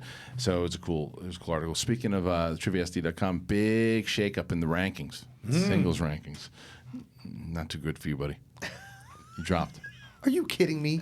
It's you want to bring up the rankings? Bring up Also, triviasd.com. how does it work? That's bogus. I'm This is so just much better you? than like half of the A lot people of that are it. in front of me. Yeah, They've because just never played me. what it takes into BS. consideration is who's playing frequently. What's Well, whose fault is that? no listen? Well, you shouldn't throw belts. Who's playing? The throwing or the flossing? It was that the hurt? flossing, I It was the think. flossing. Yeah. But it's The throw was okay. But The it's a flossing matter was- of who's playing appreciate a the comedy, the lot. throwing. What's the competition? And are they planning on playing at all? Because both Rachel Cushing and Clark and Draco. You should go back up, guys. Sorry, the rankings in the top right. So the He'll be back. Do that one. they were ranked pretty high in the top 5 forever, but they're not competing singles at all this year, and they haven't competed in not gonna. And I asked if they're going to play in singles, and the 3 of them are not playing in singles. You said Rachel Clark and Draco. and Draco. So they're not playing in singles. So because of that, the more active competitors will. So here is the current the rankings right now. I'm still at 22. I haven't moved. Ethan Irwin is at number 1 right now. But these will also change. Snyder's at number 2. Schneider. 3 is Yodi Reilly. 4 is the Beast Bibiani. 5 is the Outlaw. 6 is Ben Bateman. 7 is Little Evil. 8 is Mike Kalinowski. 9 is The Machine. 10 is Primetime Paul Oyama. 11 is Lightning Liz Shannon Miller. 12 is the Cobra Chance Ellison. And then the Classy Clark Wolf in 13, Rachel at 14, Mark Andreyko at 15, Dastardly Drew Guy coming at 16, Sassy Stacey Howard at 17, the Professor at 18, the Godfather at 19. That's These are crazy. shocks. I know. I thought it was the same. McQueen at 18. Yeah, because he's 4 and 5 though. He's Yeah. 4 and 5. But it doesn't matter. It doesn't matter skill wise. It's a matter of what you have done inside of the league. Like, does Drew McWeeny have better knowledge in an overall film than Paul Oyama? Yeah, he does. He's been around for a long time. The thing is, Paul Oyama is now 2-0, and McWeeny is hasn't won in a bit. Brendan the Kid Meyer is number 20. Diamond Dave Del Rio is 21, and the Wild Man coming in at number 22 with an 8-11 record though too. You got matches. you Wow. know, yeah, it's a lot of matches. That's only in singles. So that's where we are right now. And the team division is right underneath. How do you like that, Roxy? Look at the team division. Yeah, I do like it. I mean, I have the number 2 player in singles, and I have the championship in teams. So And if Andreyko, see, the thing is, if Andreyko Andreyko's decided he wanted playing to play in singles, he'd be number 6 but or I like 7. where his focus is. Yeah, he just doesn't. I asked him, and it was the most honest answer ever. I said, "Hey, do you want to play in the singles tournament this year?" He said, "Fuck no." Yeah. He goes, "I'm all in teams." Yeah. He's like, he played in 2 tournaments last year. He's thriving in teams. Yeah, and he right played in 2 tournaments last year. It's And a lot. Remember, these people have been playing in this thing forever. What? What's wrong? I don't care about your team. I really don't care. I don't. I feel like you like my team. Yeah, I'm more worried about my team and my ranking. Your team is fine. You're always going to win. It's bullish. Where are the Wild Bears? 13, 12, whatever. 12. Clearly. But in the entertainment rankings, we're 1 and 1. Oh, That's look, you're next true. to Kind of Funny and Double Toasted. So You play one of those people. Yeah. Yeah, Well, that's there you fine. go. So you want to, by the Exactly. way, and thank you to William Bibiani and his team who update that site all the time. Yeah, but you know what? triviasd.com. I'm supposed to be doing an interview for them soon. Oh. And I'm really excited about it. And the kid that is interviewing me is a Newton South, where I went. Yeah. But I just had to email him back because it's driving me insane. Why? Every time he emails me, it's on a new thread. Every time he emails me, it's on a different chain. Have you guys ever had anybody do this to you? No. So I have no Retweet. reference of what, like, Retweet. every Yeah, email is a different thread. Oh. And I was trying, because, like, he's at my old high school. I want to be so nice, but finally I said to him today, I said, kid, you're driving me crazy. You got to keep it on the same thread. Same thread. We got to put it on the same thread. I felt bad. though. Retweet. No, retweet. All right, before we listen, didn't care about that. No, not too much. Brendan Meyer. The kid. Breckin Meyer. No, Brendan Meyer, the kid, is has been really that kid. Him and Bibiani have this like little kinship now, right? But Brendan Meyer is going to be, because he's another one of these guys like Sam Levine. These actors are coming, they do like these scenes. He has just. I thought you meant small. Nice. Oh. He's just a likable kid. Well, he's a and very talented actor. he's a yeah. very talented actor. He's really I good. love working with Brendan Meyer, but Me too. yeah, but he's I want him climbing up on my there. team. I think he's gonna be someone to watch. So anyway, go and love check him. out triviasd.com. I think I prefer Breckin Meyer, to be honest. Well, with you. speaking of Breckin Meyer and Seth Green will actually be coming in to the studio at 11 o'clock. I know we had Seth on Friday. We talked about the movie, but they're both coming in. He at liked 11. you guys so much he wanted to come back? Well, we're gonna. He wanted to talk to you, and you weren't here. So. I would have literally never spoken to Reilly again. Well, you don't have to worry about that. You can talk to them because you're going to be able to talk to them for an hour. We're going to have them in studio. But before we do that, I do want to talk about the box office here because Dark Phoenix, man, stunk up the joint. I honestly, I will tell you this. Yeah. I think that any of my 5 pitches for another Dark Phoenix movie would have done about the same box office that this Dark Phoenix did. Look, the movie itself, it was, like I said, I think when I gave my review of it, I said it was shallow. I don't think it was like a terrible movie. But the fact that people just didn't care, man. They just didn't care. It did not help that it had such a low Rotten Tomatoes score. Yeah. There was no word of mouth, even for the superhero fans, which are the people that support Yeah. this thing. Right. So you only have your diehards that went. I think Roxy makes the point though too. Like the movie didn't have a lot of excitement about it in the first place. So if people were like raving about it, then like, oh wow, actually it came out pretty good. It came out great. Actually, you should go check this one out because this one's even better than Days of Future Past. And it's like, but then no one said that. It would have got people off the fence to go. I liken it to a series that's canceled, Yeah. but still wants to show the rest of the episodes. Right. As Jessica a viewer, Jones. you're like, well, okay, I'll watch, but most people won't because they're like, why am I going to invest the time in this? There's about a million other things I can Yeah. do. This is a lame duck movie. None of these people are coming back. It's the end, and if it's not getting good reviews, why am Did I going you to waste see my it, time? Rocha? Yeah, it was half okay and half terrible for me. I Do mean, you- we were talking about mailing things in. Oh, Jennifer. Yeah, She she wanted did. to- I can't disagree with you there. She And I love emailed her, an but apocalypse. Yeah. She furthered the email here. Full send? Full send. Full send. Do you guys think that casual moviegoers know what Dark Phoenix is? No. Do you think it hurts that it's not called X-Men Dark Phoenix? I hear why you say no. I understand, but like these films are making $1 billion. It isn't a bunch of nerds getting together and going seeing it 40 times. It's No, widespread. but I think the mythology of superherodom is spreading more and more in places we No, but think they're are talking not about there. marketing wise though too, and here's one I'll throw a franchise at you like Bumblebee. Right? Bumblebee Right. is a movie to where I think it's said the that. best. Yeah, I think it's like the best movie out of all of them. I Right? would agree. But it wasn't called Transformers Bumblebee. Right. And the reason all those movies on other franchise that made a lot of money that it was like why you're not marketing off that name like they should have marketed X-Men. you think so? Dark. Yes. You think it would have done better? I Couldn't don't have done know. worse. You couldn't have done worse. Yeah, but at least, fair But points. at least you're coming. Fair But points. it's the franchise. You know what I mean? So Again, I put it to the Amanda test, right? Babe, you want to see Dark Phoenix? what's that? What is that? Some horror movie? Right.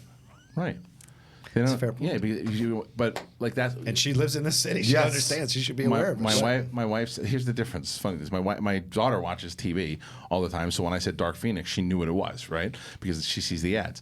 But my wife, when she said, "What's the screening tonight?" I was like, "Dark Phoenix." She's like, "Which one's that?" I go, "X-Men movie." She's like, "Oh." Right. And that's Correct. That's it. Again, you need to appeal to the mass. Did and- you change your mind in the middle of this? What? Because didn't you say No, he said no. He right off the bat he said you asked a question. He said no. People wouldn't know what it was. No way. But Yeah. then you said, I hear what you're saying. But yeah, I think that I think that would have been true 5-10 years ago. I think with the recent box office, more people are aware of it. Maybe I think more people are aware of it around the country and the world than people think. I it's not understand just people in the Midwest who don't know what's going No, on. no. I think everyone knows about it to a degree now because this is the #1 genre in film. is Yes, but superhero. the thing is still So it people is a wanna get to marketing, know but it. it is a marketing thing. Because Absolutely. here's a perfect thing, like for I like think the actors, Mandalorian, too. right? The Mandalorian, which is we would agree is pretty highly marketed right now. A lot of people know it's coming out. My dad had no clue what the hell it was. Mm-hmm. Yeah, the other day he's like, "Oh, they're doing a Star Wars TV show. That sounds cool." When you said Mandalorian, did he know what that was? No, I said Star Wars has a TV show coming out called The Mandalorian. I would had I not worked here at Glider. You wouldn't know what it was. No right? idea. Yeah. Me neither. Yeah. So it's None. like, and even though it's Not- branded inside of Star Interesting. Wars, so it's Yeah. it's not as easy. I mean, like the hardcore fan base and the people who are really into the genre. Which, you're not wrong. It's the most popular genre out there right now. Those people are going to find the movie and they're going to know about it because they're keeping up on it. The casual, average, just everyday Even if Joe, it was called X-Men: Birth of Jean Grey or something like Whatever. that, It's it got may the- have done better. It's just got X-Men inside of Yeah. it because you're running with Sophie Turner, and she's How did you coming guys up with a think hot she show. did? I think she was fine. There was nobody in that movie that popped. I've never. Yeah. Whoa. Who do you think popped? You don't. Magneto. See, I don't think so. See, Always Fassbender pops. For me, I mean, he liked steals every screen he's on. Here's my problem with that. With his not his performance. He's a great actor. They gave him nothing to do in Apocalypse. Same thing in Apocalypse. No. In Apocalypse, he had one thing to do. With his family and stuff? The thing in the Yeah. woods was a big moment. Nobody had any moments like that. Any scene. I thought he did. See, I didn't think he had any of those. Say, you give, He has a whole. Spoilers or no? Don't give spoilers, but give like which He has part. he has a whole land. He has a Yeah, whole. that scene, and he's great in that scene. But there's Yeah. there's no like emotional kind of gravity to it, the way that the other ones are. And I think that's what the majority of people just were never like kind of caught by it. I wasn't. Because I wanted the third to be. movie was called Apocalypse. You'd think it would just be over. Yeah. All right. Well, this is over. So we're gonna go to break, and when we get back, so Rocha's gonna be leaving. Yep. Actually, if you Thanks can for having me on, man. you want to grab the mic in the back? Well, it's 2, it's 4. I would love to have you in here because I was thinking about. You got to ask another airborne question. We can decide off break. It's hot as balls in here, though. So Really? Actually, it's the coolest it's been. I am Cool. sweating my freaking Because you're sunburned. whatever off. Well, don't worry. We're gonna go to break, and physics when we works. get back, we're gonna talk to both Breckin Meyer and Seth Green, talking about Changeland and an array of other things. Full send.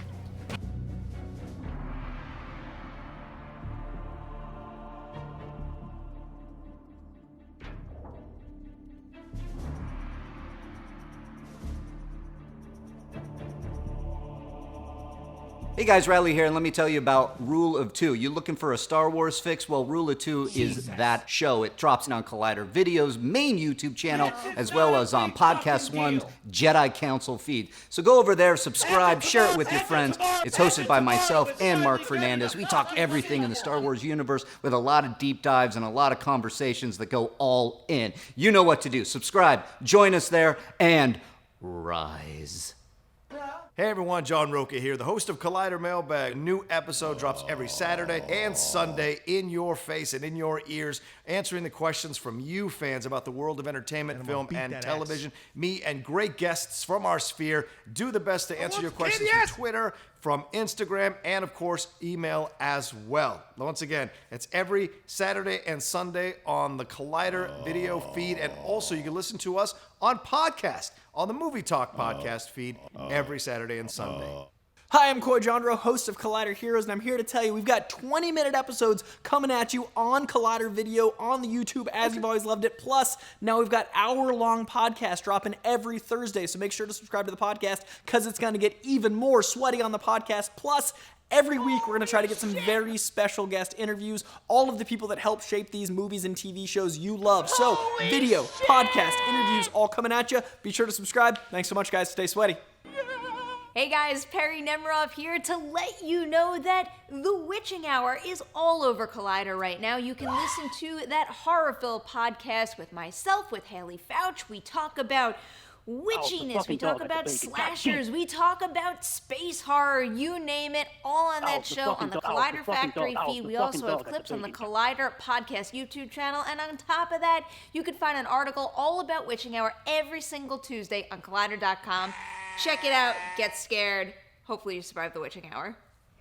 What's up, Collider fans? Ryan Satin here from ProWrestlingSheet.com, where you can find the top stories throughout the week in the world of professional wrestling. If you're a wrestling fan like myself, then you'd be doing yourself a disservice by not checking out all the shows we do every week on YouTube.com/C/Wrestling Sheet. In particular, on Wednesdays, we've got a SmackDown recap show hosted by John Rocha and myself, where we pick apart and talk about every little thing that happened on the Blue Brand. So do yourself a favor and go subscribe at youtube.com/C/Wrestling Sheet.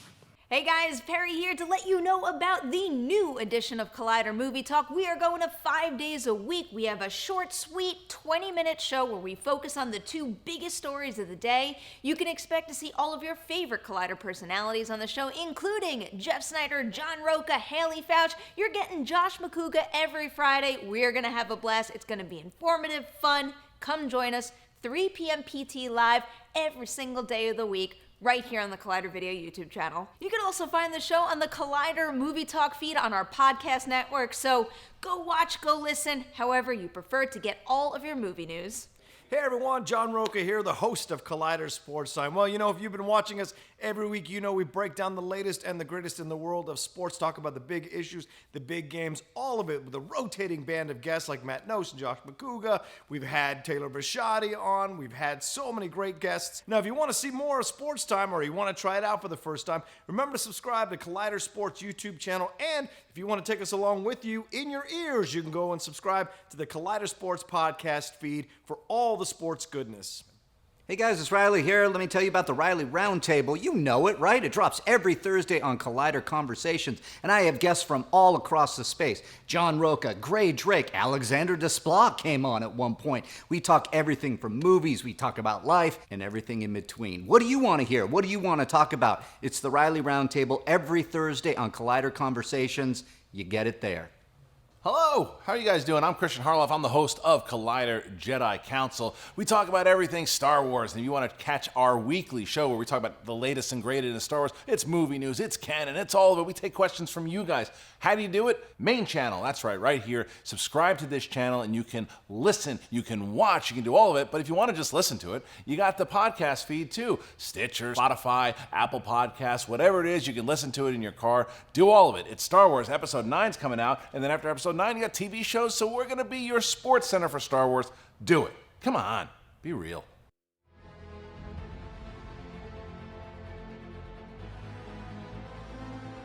All right, guys, we're back here on Collider Live.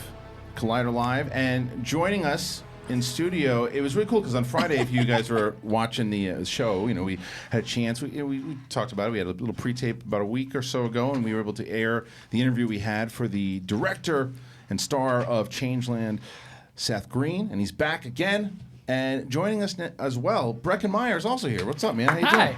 Hey, guys. How's it going? It's good to have you back, man. Thanks. Great to be here. Quick turnaround. So, listen, we wanted to talk to you pretty much, Breckin, some of the stuff that I asked Seth on Friday is the fact that you guys have been buddies for such a long time. I just swallowed my gum. No, really? Yeah. What happened? Why? I felt it was rude to talk to you with gum in my mouth, and I didn't see a trash can. Just ask for a napkin. You It's did all it right. on purpose? You know the whole thing about the 7 years in your stomach, right? We'll see. I'll be back. All right. Anyway, sorry, I didn't mean to cut you No, off. that's all right, man. I just want to make But sure now you're we have okay. a date for 7 years And from then when now. you come back, I'm going to Yeah. have to check up on you, make sure your Perfect. intestines are okay. How are you going to do that? I don't know. I'm just going to, now I got to Just live. just gotta Just keep live seeing. 7 years. Just gotta see these survive. That's all you have to last do. 7 years. Your job is Legend. done. Isn't the gum in your stomach? We're going to find out. Yeah, that was the whole point. Now I just want to. Now we don't should just know. interview doctors and find out if it's Yeah. okay. If Breckin's going to make it. Didn't they tell you you I can hope grow they a say tree yes. out of it? That's what my parents said Like when a I was growing gum up. tree? Yeah, you gum like would hold the seeds and then it's good. Roxy, So I'm just curious. Parents are lying to you. In this rationale from 100%. your parents, you didn't question whether or not gum had seeds in it?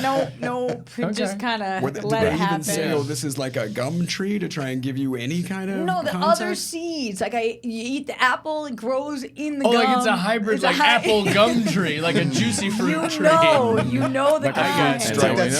Skittles tree. Yeah. Yeah, That's I think actually- your that's how parents that are magic giving your striped gut horse is too born. much power. Oh, I've got a very powerful Do you have gut. powerful gut? Yeah. That's how That you can bring grow a life. quado. Is Yeah, swallow Quado was some gum. The next thing you know, Originally, he swallowed gum. That I was never it. thought about it until just now and how ludicrous that is. I just took it Yeah. for fact. Like, Well, oh there yeah, you you go. grow a tree in your stomach with the gum. that's Yeah. actually how Ludacris was born. He was gestated in your stomach by eating Yeah. gum. by swallowing gum. Full send. That's Yeah. it. Welcome. My mom used to tell me that don't stick your arm out the window because I knew a girl back in school who lost her elbow. And what Just- really freaked me out, I was like, wait a minute. Her elbow? My mom's smart. My mom was a microbiologist and all that stuff. And I was like, wait, the arm, her elbow. And I was like, that makes no sense. So she had this gone, but these stayed intact. It makes no sense. You know? Yeah, the cartilage and vein structure is more stronger. Just a chip stronger. off the elbow. Just knock the elbow Never right found off. the elbow. That No. was it, yeah. My parents You'll told me understand I when you're couldn't- older. Yeah. I couldn't stick my feet out the window, which makes sense. Yeah, by the way, don't. Don't No, do don't do right? that. But then as soon as I got my license, the first thing I did, when I was like riding with my brother, stick my foot out the window. But I tell my When you daughter. I got tell your my daughter that license- though. Now the You thing with the driving eyes. with your feet out the window? You know, when you Yes. she crosses her eyes, and I David, said, don't put your eyes out the window. Yeah, don't put your eyes out the window. Don't do that. Never look at anything. Don't look at at anything. Or me. Yeah. Eat your eggs and don't worry about This it. is the village. You shut up and do what Daddy says. Stay inside this perimeter at all times. Put your hood on it. Only canvas clothing. Keep the antlers up. But the only person who should put their feet outside of a car is Fred Flintstone. Yeah, Yeah, that's right. I go with that. But So what did you tell your daughter? oh, I told her well, she was doing the things where she was crossing her eyes, and I always remember my mother saying, "Don't do that because Yeah. it'll Stuff stay like it'll that. stay like that." And I thought to myself, is that true? Because I mean, look at poor Shawn Michaels. I know he got kicked in the head. You know, that's what Shawn Michaels got kicked in the head. Now he's got now his wrestler? eye is It's a different injury, though. It's way different, everybody. That's not just him making silly faces. But wait, at the end of the story, you kick your daughter. I kicked her in the head. I wanted to see if it actually works, and she's fine. She's fine. But it's Yeah. the Christmas Speaking vacation a little line. slower now. Yeah, but I was about to say, he doesn't know math anymore. No, not anymore. Or me. It's the Christmas vacation line. It's like fell down a well, went cross-eyed, gets That's kicked it. by a mule that went straight. I don't know. That was it. And thank God for that well. Now, trying to get back to the. Sorry. That's all right. No, it was good. That was a tangent based on my gum. He warned me from the second. I we tried said. to let you know. You let me know, and I like that. So, but I do want as a panel king. Well, let me look. This as far as this goes, because you guys obviously the movie, and I talked to you about it last time you here. I really loved what you guys did in this movie, and the way you could see your friendship kind of popping off on screen, and you knew from the relationship that you had, whether you're following you for all these years or not. But it's because of this kind of the goofiness and The silliness, potent blackmail between us. the stuff that happens. But does it ever get like I don't know? I guess distracting to where you guys are cracking jokes and able to, or you just it blends into the work and you're able to kind of make it work. No, sorry, I was looking at this cutout of Zac Efron. I honestly thought it was Joe Rogan. It's at actually first. Tassaz, yeah. We keep track of which guests know. Notice it, yeah. Well, because you're like, is that really size accurate? Yeah. Dude, for Baywatch, he got cut up. He got, Yeah, weird. he He got did. Jacked weird. up this I don't think he's drinking flipping that tires beer he's with The holding Rock. with that body, by the way. No, I don't even know. Look, there's no label on No, it, so it's probably it's just seltzer. generic Yeah, beer. it's just seltzer water. But no, I think Just creatine. the great foundation of when Sethy and I do it, when we work together, and we've done it a few times. It's funny, we were talking about it last night at the screening. We've done like 6 or 7 projects, not including Robot for 10 years doing Robot Chicken. But we have a lot of fun. The great foundation is that for this movie is that we do have this shorthand and this ease with our friendship. But we've also been doing it. I've been doing it since I was 11. He's been doing it since he was sperm. Right. And literally, so it's like we have fun, but we also Some take of the my job finest serious. work. Yeah. He was really good in Look Who's Talking, the opening credits. Thanks, man. But we also know that this is fun. At the same time, it's fun because we take it serious and we Right. show up knowing our stuff. So we don't mess around. You know what I mean? The best, they always say, like, you learn your lines so you can forget it, which is true. So we know everything so we can then goof off on camera. We're not sitting there going like, roll camera, and so they're like, Right. they're like, guys, like no one has to tell us. Why did I to open my knock it eyes off. when you started poking your fingers? I was like, That's this the is opposite of what you're, at least do instinctive. that. Just put salt in your eyes. And don't do it out the Salt in window. your eyes. Don't ever put salt in your Put eyes. salt in your eyes. Put Yeah. salt in your eyes. That's what your parents told you?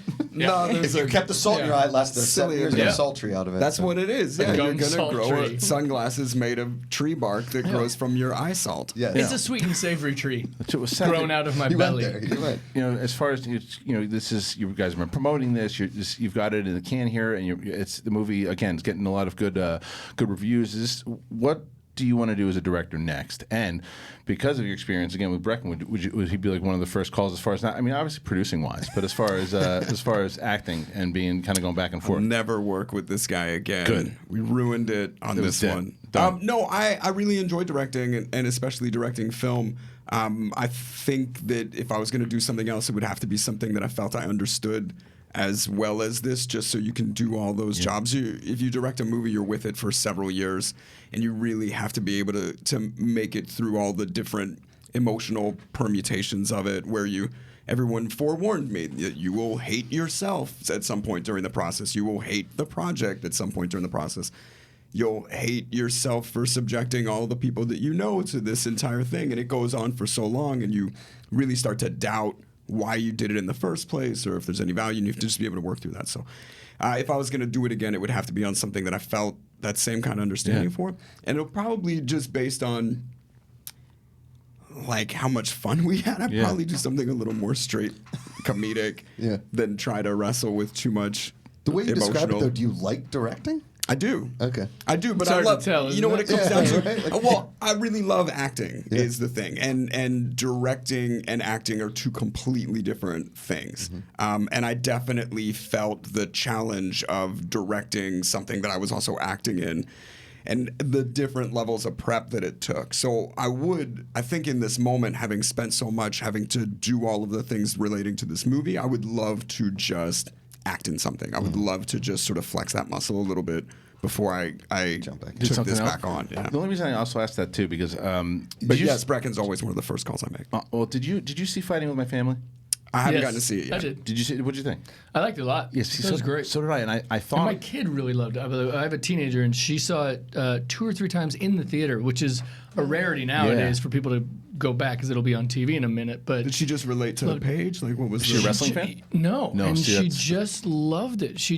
I think this girl, I mean, my kid's 15. That's Yeah. usually when you're either an outcast or whatever. My kid kind of floats between cliques. Like, she's not a specific thing. And I think that, I don't know why I said specific so weird, but she floats between. So I think she just found that a connection with this kid that was kind of an outcast, but really good at some things. But I don't know. I'm not sure. It took her to see it once, and then she just kept going responded back. to it. Yeah, and so the reason I say that is because like you're a big wrestling guy. You know, is there something that you would that's like is it something you like you say you know? I'd love to see you kind of tackle a wrestling story. You know, because I think you know the inner workings of it and like how because the thing with Fighting with My Family that I loved was that it treated wrestling and I liked what was the one with The Marine. no Marine 2, Rumble, Marine 3. Ready to Rumble, which Arquette and Very Scotty different. Conn. Very Yeah, very different. no, Marine's produced by the WWE. very. I mean, there's a point where Arquette holds a belt, so you know they're living in a fantasy. Yes, Ready to Rumble was this kind of a silly movie and didn't really accurately kind of portray what wrestling is, and I thought that this movie does. And when you say kind of do what you know and something you're comfortable with, because of your experience there too, I think that you'd be able to tell a fantastic story there. So I was just curious if that's something you'd ever want to do. Maybe. I mean, the only things I've ever considered directing were things that I was deeply inspired by, where I felt like, oh, I know how to tell this story. Because that's really what it is. You're programming an audience's experience to receive the story and go and get the emotional rises or have the fun or have it provoke thought. Right. Yeah. Rox? Yeah, I mean, I heard an interview with you and Larry King a bunch of years ago where he asked you which is a funny way of phrasing it, if on your driver's license, if it could say what your occupation was, what it would say. And you said actor, 100%. Yeah. That's what it would say. Do you feel the same way now that you have dove into this a little more? Well, I'll say the more I become multi-hyphenate, the more important it is for me to have actor as the first category. Because you're worried people don't look at you that way anymore? I'm not worried. It's just how I've always defined myself. Like from the time I was a very young kid, it's the thing that I've felt most inclined towards and the thing I've felt most creatively satisfied by. But that said, I wanted to direct this movie because I wanted to tell this story, and I felt between all of the people that I knew I could corral towards it or the way that I could motivate everybody around the same vision that I felt I was the most qualified to do it. But I'm not looking to direct pilots or, an episode of this TV show or that. I enjoy directing, but in the context of being really passionate about a particular project. And Breckin, how about yourself? I mean, 'cause like you said, you've been producing stuff for a while, and kind of is directing something you'd like to get yourself kind of doing? I never really thought about it too much. I started writing a bit, and in TV, it's funny. In TV, the writer's kind of what they say, the writer's king. The writer's the EP, the creator of the show is the writer. The director there is the journeyman. He's the hired gun on shows you like Mad Men or something, Game of Thrones. They're there to service the studio and the network, get the show in on time so they can get hired again as a hired gun. Yeah. And so I did a show, Men at Work. I did the sitcom that I created, and I wasn't on it. I just ran it. And it was the closest I've ever been to directing. And I loved it. I absolutely loved everything of it. They had to tell me they had to tell me to use the writing staff because I was having so much fun just writing and I wanted to do it all. Sure.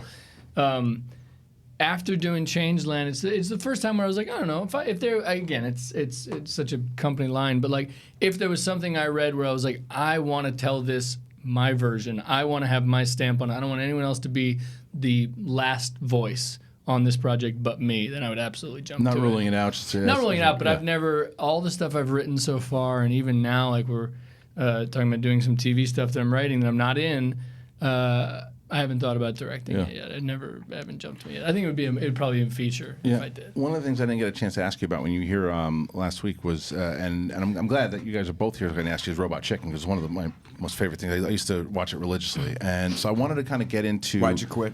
Well, I was just about to say, I'm sorry. I'm sorry we lost you. I used to watch it, not anymore. No. It's kind of When it was good. He had 2 kids. Is what happened. I have two children, but again, it was for. I have 3, and I find time. You find time. No, I'm just kidding. It took me. I finally just watched Barry. I was telling like, the first season of Barry, and I watched like 5 episodes in like 2 days. So. Like you love it, or I love it. Oh Have my you seen god, the I second love the season first yet? season. No, that's what man, they said. you're in for, there's a specific episode you're in for. Episode 5, right? Yeah, that's what they're Bananas. saying. And that's one of those things where Yes. it's like, Hader is such an incredible talent, so funny. I loved him on SNL. Yep. I've seen him in a bunch of stuff. You would not expect that inside him is this burning desire to tell that story. Right. And I think that's what it takes. He talks about that all the time, that he was getting offered other stuff, and he really put his focus and emphasis on making this thing, which was such a pure expression for him, and the audience feels that. That's how you receive it. So I don't know. Just to go back to this, I really enjoy directing, especially getting to.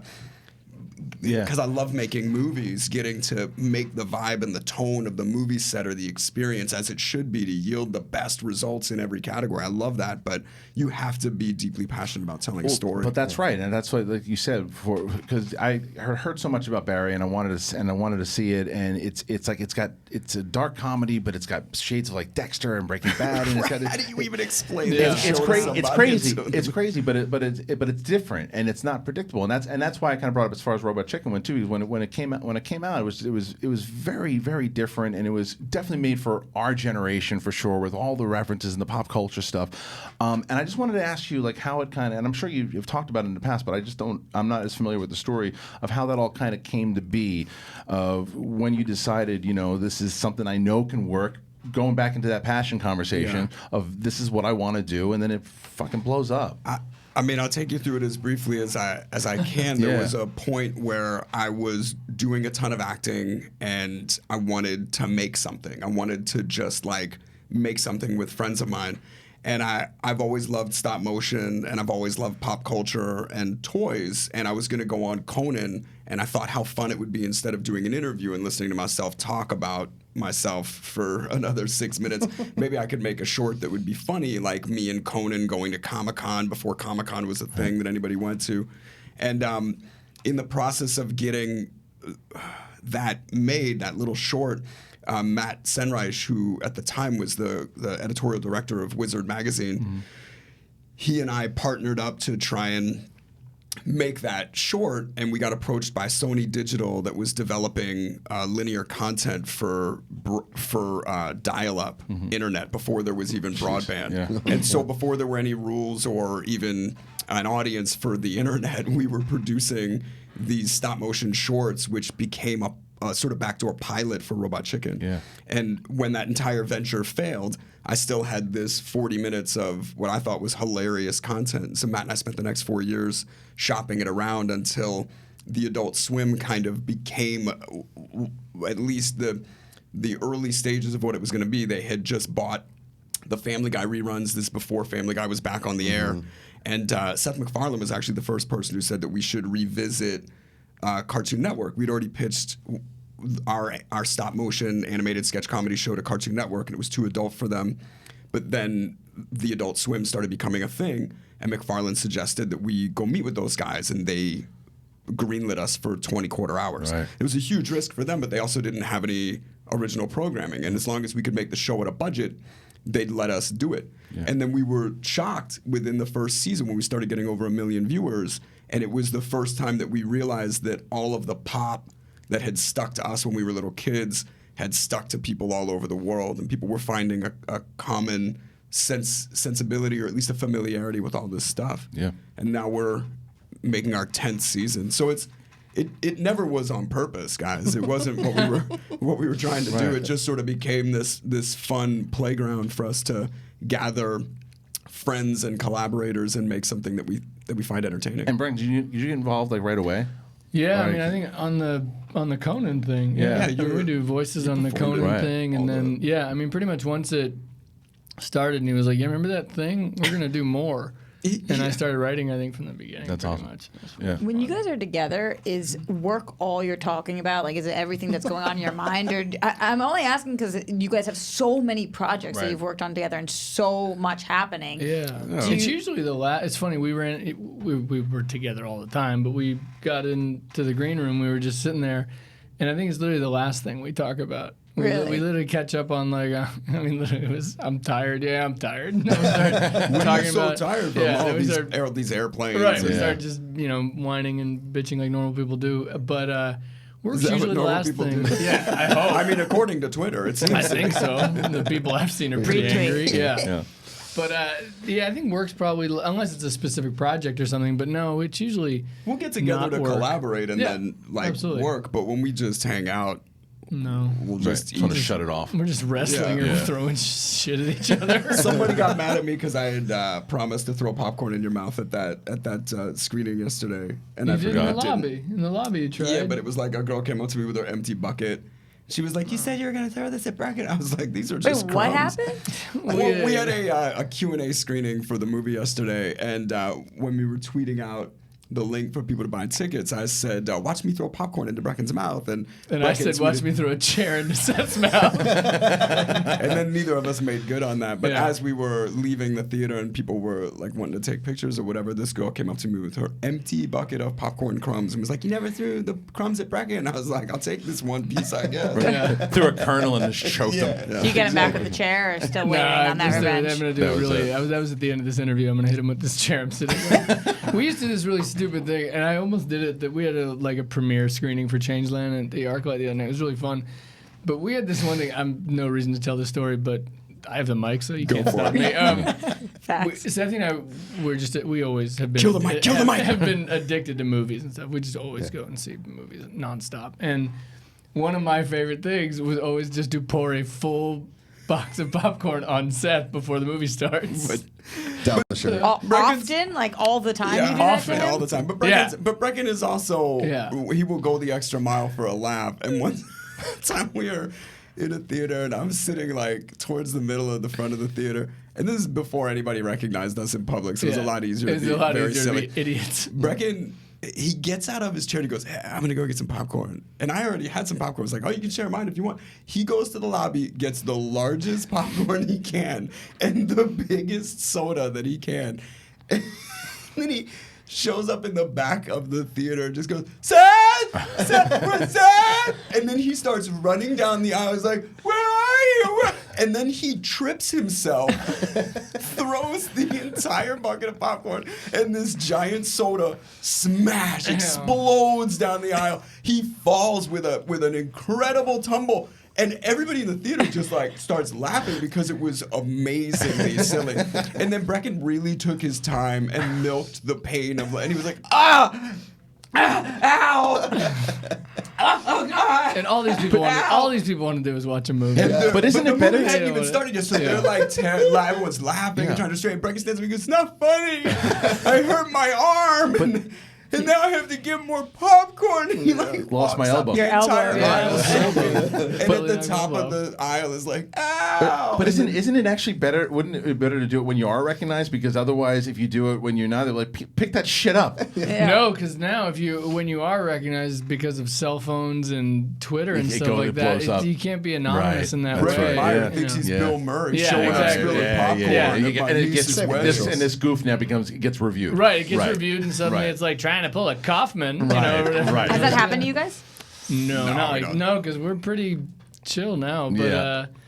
back then it was just so much fun. I mean, honestly, it has nothing to do with acting. It has nothing to do with like being known or people knowing your face. Just making It's people just laugh. everybody has cell phones and stuff, Yeah. and that's the first thing everyone does now. If something happens, be like, "Oh my god, I gotta document this." Like, no, just watch this idiot. It'll be funny. Right. You know? Even like I was at I love yacht rock, right? Okay. I love that version, that genre of music. Yep. Right? I see a little judgment from Yeah. Seth right No, now. I would. He's a You little don't often judgy. hear someone loudly declare, Oh, "I he love does. yacht Oh, rock." all the I was time. bummed Like, about yeah. Sirius has a really good yacht Oh, rock it's the best, channel, yeah. and It's yacht rock, The one, unless it's yacht rock. yeah, and the what? The car I have doesn't have Sirius, and it really bothers no. me. Yes. But they have a yacht rock station. Yeah. and Get it's the app. literally like I have it, and it's the Yacht Rock station on this particular thing is so offensive that it calls itself Yacht Rock. It makes me mad. That series is awesome. Yes. Seth, you learned something This new one's about your not friend? good. You didn't know? This one's a lot more Kenny G, and I'm like, that's not Yacht Rock. That's not Yacht No. Rock. It's Yacht or it's Yacht. Yeah. You know? So I love that we're bonding over Yacht Rock. It's the back and forth of watching him yeah. go from you to him to trying to figure out. You can see the director. I'm like, figure out what is this scene? Like, what is going on? We trade doctors and we listen to Yacht. Yeah, we do. I picked up that little Yachty single. Does that count? No, No, that's not even close. In 40 years, it will. You can actually, and we talked about this also too. You can tell us if we misconstrued this situation because because right before when you came into the interview, Josh had come up to you and told you he was a massive fan. Like one of his favorite movies of all time is Airborne. He loves it. And I told you, and you looked at me like, huh? Did I? Yeah. I think people misinterpret my neutral face all the time. I think you thought I was kind of messing with I you. think you may have misinterpreted Airborne. I really, my thinking. I don't have that kind of judgment. And quite frankly, anybody that remembers anything that I've done, that's always like, oh, good, that was effective. Yeah. You love you. Well, no, here's the loved thing. it. It's I loved rollerblading as a kid, right? Yeah. And Airborne is by far the greatest rollerblading movie ever. It's a small market. That's a small niche. There's not many rollerblading movies out there. Yeah. But I grew up in Pittsburgh, which isn't far from Cincinnati. And the one time I went to Cincinnati, I walked into a bar. I was like, "You guys know where the Devil's Backbone is?" Like, it doesn't exist. And I was like, "It does." Sounds like a exist." very different bar, actually. What you want to do is go down the corner and make a left. So You're it's the definitely in the Police wrong Academy. pants. Exactly. Welcome to the Blue Oyster, Oyster. When I first went to see Can't Hardly Wait, I walked in and was like, "It's the dude from Airborne!" Like, I was so excited. It was Yes. Wait, why did you bring up Yacht Rock initially? Oh, because I was at a it's Yacht awesome. Rock concert on Friday. 'Cause it's and great. Everybody was videotaping the whole concert. Like, Yeah. people in their 50s and 60s. I was like, what are you going to do with this? Yeah, who is this Like, for? I saw a guy that had a For you. Facebook Live going. There was nobody watching. it. Sure. I saw the number. He was right in front of me. I was Yeah. like, put your phone down. We're trying to enjoy the Yacht Yeah. Rock. Right. Everybody feels responsible to their viewership. Right. To their viewership. I like to supply them a shaky, distorted, loud version Correct. of, you know, The viewership is ridiculous. life is a highway. I think it's just giving people purpose, though. Like live streaming or sharing their experience in a way, it's giving people the purpose, or at least the implication of a connection. I thought it was really disturbing when the whole concept of Facebook began, and you could aggregate how many people like you, or like your thoughts, or like your opinion. I just think that, you know, that And kind now of projects get greenlit by how many likes Well, are that on sounds- it. but So- isn't it- Sort of. I think that's balancing out because there's really zero evidence of anyone with several million views on YouTube translating into movie sales, or any of these influencers that can make millions of dollars a year through sponsorship. None of them appearing in a movie means that anyone gives a shit about the movie. Because you're most of the 100 kids that watch them for free. Right, you're 100% right. Because I mean, look at that kid. Remember that kid Fred, who blew up on YouTube all those years ago, and then he gave him his own show in Nickelodeon. He was the #1 guy, like the high pitched he was voice. he was on the Wonder Years, Fred Savage. I'm sorry. Am I now? No, but he had this. Yeah, he was the old man in Pet Cemetery. There you go. Does this I would bother rather you? his channel. Are you bothered by that? People. Pet Sematary? No, people making content and that are on YouTube and then them thinking they can That be in doesn't- movies. It doesn't bother No. What people think, or their own aspirations, or the way that media has evolved, like that doesn't offend me. And I It's think- really just the way the audience is receiving stuff. And so as if anything, it's up to us as entertainers to figure out how to get ourselves in front of people. You know, it's funny you mentioned the Wonder Years. I noticed that you guys were both on the Wonder Years, right? At one point, where you had to be legally. You couldn't be a yeah. kid actor unless you were on the Wonder Years. It's crazy, yeah. And it was because I think you were on first, and you were on a handful of years later. Maybe. I did it twice. Oh. Yeah. I got to do it with. I was like the bad kid who got Yeah. Fred in trouble. That's what I did. Did you too? I did. I That's brought so him into funny. caves and started smoking and drinking. It was great. This is a really stupid Easter egg. It was really not Easter egg story. Back in the day, like I loved Andrew Dice Clay when he first came out. I knew no better. You know what I mean? I was just like, yeah, this guy's cursing and doing nursery rhymes, of course. And he smoked like a crazy person. And I didn't smoke. And I was on the Wonder Years and I had to smoke cigarettes. So if you watch it, like if you go on YouTube and watch this, Do the arm. the only reference I have for how to smoke is Dice. Yeah. So you literally, it's this show about what 1960s, and there's a kid who lights up and he lights his cigarette and he goes. He throws his arm out and then he does it again, and they never the director never was like, what are you doing? You know what I mean? It's really good. Are you okay? Like, it seemed like it was just like an involuntary reaction. You should have done the move once. I mean, I'm sure at some point I did I spit out the non-existent tobacco. That's so funny. But that show, I mean, at the time, you know, that show was one of the biggest shows on the planet. Yeah. And You can never find it on Really? syndication anymore. Like late at night, I can never find one of yours. I love that. Yeah, everyone was. I mean, Mark Paul was on. Yeah. You and I were on. I mean, everyone. David Schwimmer played the boyfriend. Who was the army boyfriend or the protesting boyfriend? He sat in the yard with the rain pouring down. He was great. What did you say? I said Manson. Aaron's Brian Warner. Yeah. As Josh Taviano. Yeah. it's just Seth. Do you remember your character's name in the one of yours? I remember my character. No. Do you remember Jimmy Donnelly? Well, that makes I sense. was Gary Cosset. Gary Cosset. Why do you like that so much, Kristian? What, the fact that Jimmy remembers Donnelly. it? Bad No, side it of just sounds like an Irish kid looking for some shit. Looking for some trouble. Yeah, he's looking for some shit. You know, The only thing I remember is being like, "Yo, Arnold, you gotta be cool, man." I don't know what I'm doing on that, like Sal Mineo or something. Right. Look here, Arnold, we're gonna go to the movies. You see? Yeah. There's so many like cool shit that you guys were in, like because that's coming up to where you get on a show like that, and you guys hadn't hit kind of the success obviously that you have now, and that builds confidence, right? You get on a show like that, and even if you're trying to get him in trouble, as you're still on a huge fucking show at the time too. Yeah, so, it's all encouraging. Yeah, Anytime man. you get to do it, or people are like, "Oh, you did it right," that's definitely right. That's What awesome. do people yell at you guys most when they see you? Like the interview, like, "I loved you in." You stepped on my foot. Yeah. You phone it in your performances. I get yelled at a lot of times. They just go, Seth! Seth! And I go, To nope. you? Yeah. We look nothing alike, and yet we get it a lot. There's a surprising amount of people who just swap us. I also think the longer, the more time goes by, the more people just sort of merge things in their memories. Like, people are constantly saying to me, "Yo, Married with Children." Yeah. And I'm like, what? That was a good show. I'm married. I agree. What are we talking about? When somebody approaches you, can you usually tell what fandom they're from? Yeah. I mean, I think you can categorize, like, you get a lot of people who come up and say things like I've had someone come up and say, what'd you come out in? And I'm like, I always say the same thing, I don't know what you've seen. Right. Like, I don't know the thing you're talking about. You can't see but through I'll the gauge other it side by of the you. Like, screen. I'll look and go, all right, this guy probably knows Road Trip. Family thing. Usually if it's a family, it's Rat Race or Garfield. Mm-hmm. But the worst is, you don't want to get into a guessing game, and it's guaranteed the first one you say is wrong. And not only that, they'll be really honest, where it's like, oh, I don't know, maybe a Rat Race?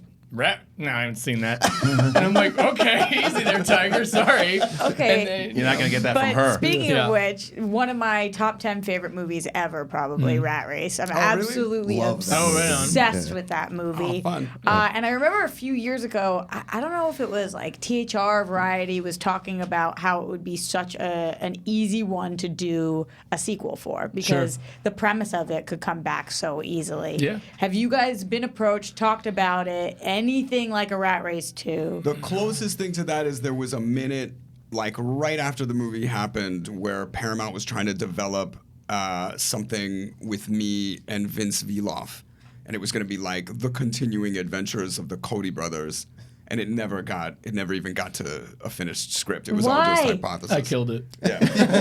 You're killing my dreams. I killed it. I was like, not without me. Why, but why doesn't something like that move forward? What happens? I don't know. It just gets really complicated with that kind of thing. It's so impossible to get a movie made in the first place. There have to be so many things that align for a sequel to happen. There's been I've read 4 different scripts for an Italian Job sequel over the last how long has it been since that movie came out? Almost 20 years. 2004, right? Yeah. My wife and I watch Italian Job. Something like that, yeah. We watch. It's on TV like 4 nights a week on one of the pay channels, like whether it's Stars or whatever. Watch it every. I don't care what it is. But you've read it because somebody has sent it to you? Yeah, because Paramount was like, this might come together. Because the producer was like, this might come together.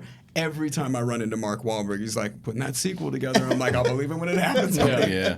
But you would be in. I think Rat Race had a life I mean, after. if it made any sense, no one's going to willingly star in something that's terrible. But if it actually came together to be as fun or as viable as that first one, of course. Why I love don't that you movie. two get together and create a Rat Race for my sake? Yeah, just That's what's what's happening. Call happening. for Roxy. You've got gum in your stomach for 7 years. I Think see about no us every holes in this time. That's going to grow a This movie idea. tree. Yeah. That's it. Okay.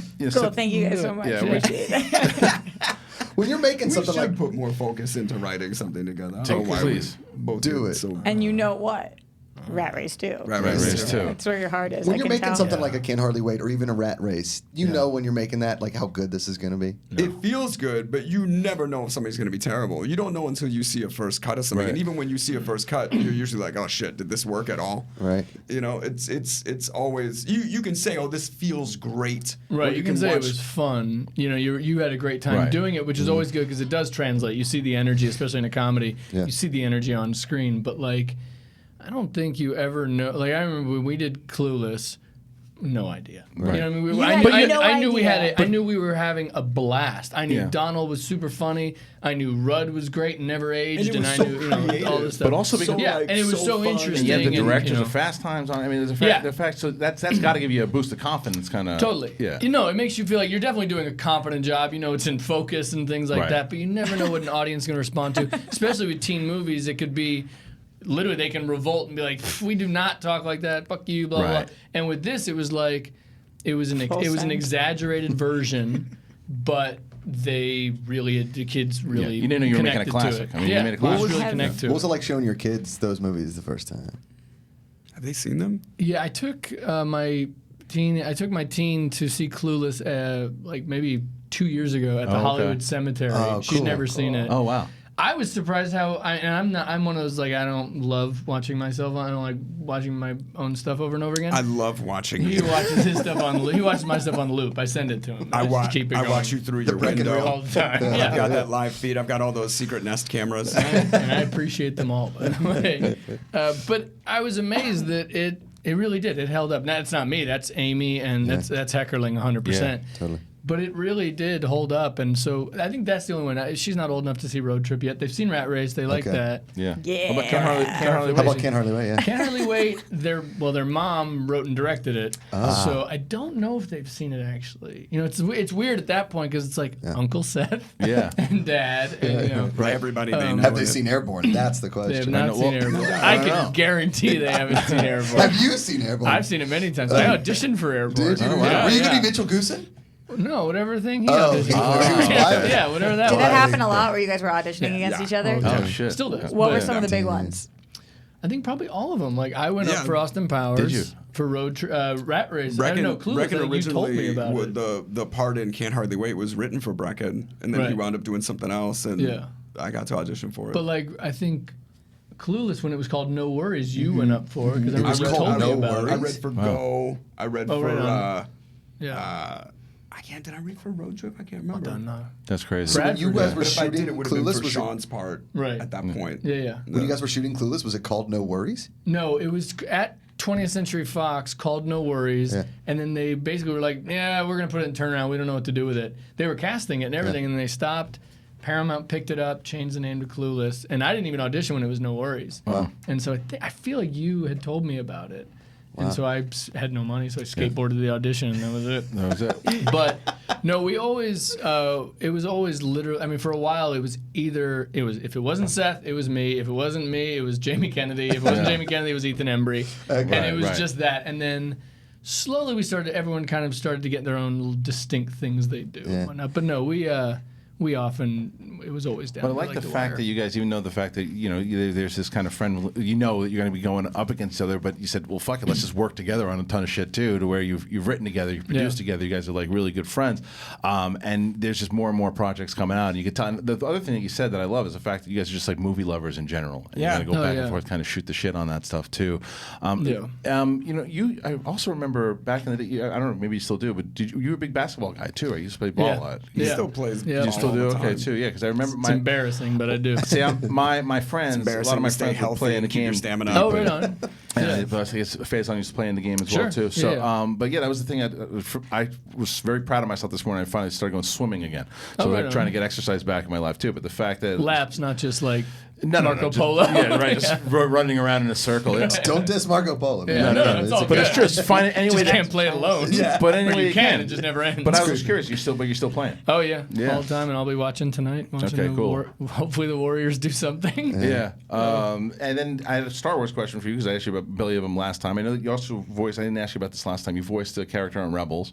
Yeah. And you've got obviously very strong relationships with Lucas. And one of my favorite scenes was that time where Lucas threw your buddy out of the room, which is Zeb. Oh God. Smack Zeb in the face. It was- Sure did. It's amazing. And it was the first time you really see a big emotional blast out of Lucas. Yeah. He's really game. That's what's so funny. He loves to play. Yeah. And so It's just no one ever plays with him. Nobody asks him to No play one plays like with him that. because he's up there in the Emperor's chair all by himself. And he doesn't want to be. He wants to play, Wants to play. along. So we just got him to play as much as we could. Dude, that He was scene is so really funny. game. Yeah. Was there anything you pitched him that he was like, no, not doing that? we pitched Yeah, so much stuff. sure. It was like 4 years of Yeah. making that Yeah. show. With It's him. just So we- silence if he doesn't like it. He just kind of goes, all right. But that's actually a good rule. If anybody pitches something that you don't like, you just like stonewall them. Any reaction is like encouragement for them to be like, we're doing it. He just doesn't say a thing. No. Yeah. But the reason I bring up the moves Star Wars too is because is there something like you said your acting is your first passion, and now that they're doing Mandalorian, is that something like is a show on Disney Plus something that you'd want to use those connections? Say, hey, get me in the room here. I want to try to get on whether it's that or Cassian Andor. Would you want to be in a live action Star Wars series movie? Sure, Yeah. I love Star Wars, and if there was a place that I fit into the live action universe, I'd be totally into that.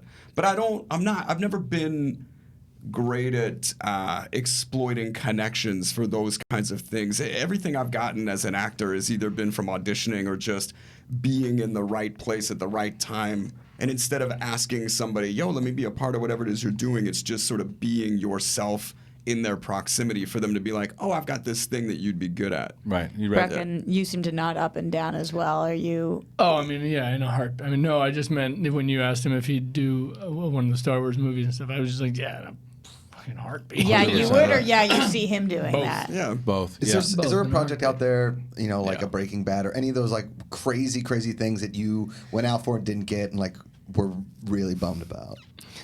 I always think about who was the second kid who was like Theo Huxtable, who didn't get it. You know what I mean? He was like, it was him and Malcolm. Right. He was like, I'm going to get this. I got to read for American Beauty, which I loved. remember The script that. was so great, and it was like the first thing after Sybil that Alan Ball was making, and I was like, this is a beautiful expression. I want to be a part of it. And I got to read for it. I got to read with Thora Birch, and when I saw Wes Bentley, I was like, that kid just looks this way. Yeah. No matter how well I acted this part, I was never going to get that part. Yeah. So usually it's that whatever it is that the thing becomes, you're like, oh well, this is obviously why it wasn't me. Right. What about you, Breckin? I'm trying to think. There was a moment where, remember the movie Primal Fear? It was like Ed Yeah. Norton's first Yeah, thing. yeah. Everybody and their mother from 28 to 15 auditioned for this thing. Right. They knew. You just knew this part is a really impressive part. So everybody was going up for it. Every actor is calling themselves going, no, man, did you go for Primal Fear? You go for Primal Fear? I heard a And Matt Damon interview about it too. He was talking about and that. it was one of these things everybody had a take on it. I remember oddly enough, sitting in the shower because I was just thinking. I had the audition the next day. I'm sitting in the shower going over this, and I'm like, and it's the multiple personalities. Yeah, yeah. Not, spoiler, there's multiple personalities. And so you're doing what you can, but there are times where you're acting. You know what I mean? Like where you're just pretending. So I'm sitting there in the shower going like, I'm gonna change my voice, and then he's gonna be this guy, and all that. And then nothing happened, of course. I saw the movie, and it was the same thing. It was that moment where I was like, oh, yeah. Right. Because that's what you're supposed to do. Because that's an actor right there who's crushing it. But the difference, honestly, I still maintain the reason Edward got that part is because no one knew anything about him. it was So when he perfect went in to timing read, and he everything. read with a Southern accent. He introduced himself as, hey, what's up, guys? I'm Edward Norton kind of thing. And he played that thing from the very beginning. So any of us that had ever been working before had all of this against us walking into the room. Right. And not only is Edward brilliant in the role, but he was unknown enough that he could take that position at the audition and set the table for Well, it's also like the himself in a way that Christopher none of Reeve us could. thing. Like Christopher Reeve, when I think that we always talk about it too. And right now, there's so many actors that go on these superhero roles that it's tough for you not to be able to see them as the many roles they've played before. And when Christopher Reeve kind of hit the scene, you're like, it's Superman. Who is this guy? And then he's, that's Superman. From the second you see him. So when you and that's right. What an introduction by Edward Norton to do that. Yeah. And hearing you guys just talk throughout this whole conversation, obviously you guys are movie fanatics. And then I got a chance to watch when you left here last week. You did the top 5 movies that right now that you like. Oh, sure. And one of those movies that you mentioned was Into the Spider-Verse. Yeah. And I was so excited to see you say that because I thought that movie was it was the most true, I think, form of Spider-Man that I think I'd ever seen. I love a lot of Spider-Man movies, but there's something about that movie. What was it? What was it that really responded? That you really responded to? And then I also want to get Breckin's favorite movies that are out right now. I love Spider-Man, but what I love the most about Spider-Verse is that it's an access point to all of the things that I love about Spider-Man for anybody. Anybody can watch that movie. Young, old, boy, girl, whatever. You can watch that movie and feel that sensation of, this young kid who discovers his identity, who struggles with adversity, who becomes a hero because that's what he's got to do. And he finds a kind of quasi-family. He finds a sense of purpose. He, makes up with his family. It is, I don't know, it's bold. It's unlike anything I'd seen artistically. It's fun. It's emotional. It's exciting. Like, I just love it. It's such a perfect movie and such a powerful piece of like Spider-Man lore, L-U-R-E, not L-O-R-E, for anybody that loves Spider-Man or doesn't know anything about it. I totally agree. My favorite lines is, "We don't choose the ballroom, we just dance." It was such a great line by Nicolas Cage. Yeah. But Breckin, as far as like movies out right now, what or in general, what would you say if you had 5 movies that you? It's that funny. you'd say your favorite? I think you tweeted it out or something that his top 5, and I remember just going like, "Well, yeah, those are mine. Those are mine right there." I don't know. It changes all the time. I'm trying to think of what's out now. Honestly, So in general, like, Spider-Verse was definitely one of them. I don't want to pigeonhole you as far as saying everything that's out right now, but in general, there's 5 movies that someone just put you on the spot as far as like right now today, what your favorites are. What are some of your favorites? It would be Jaws. Quiz Show. Beetlejuice.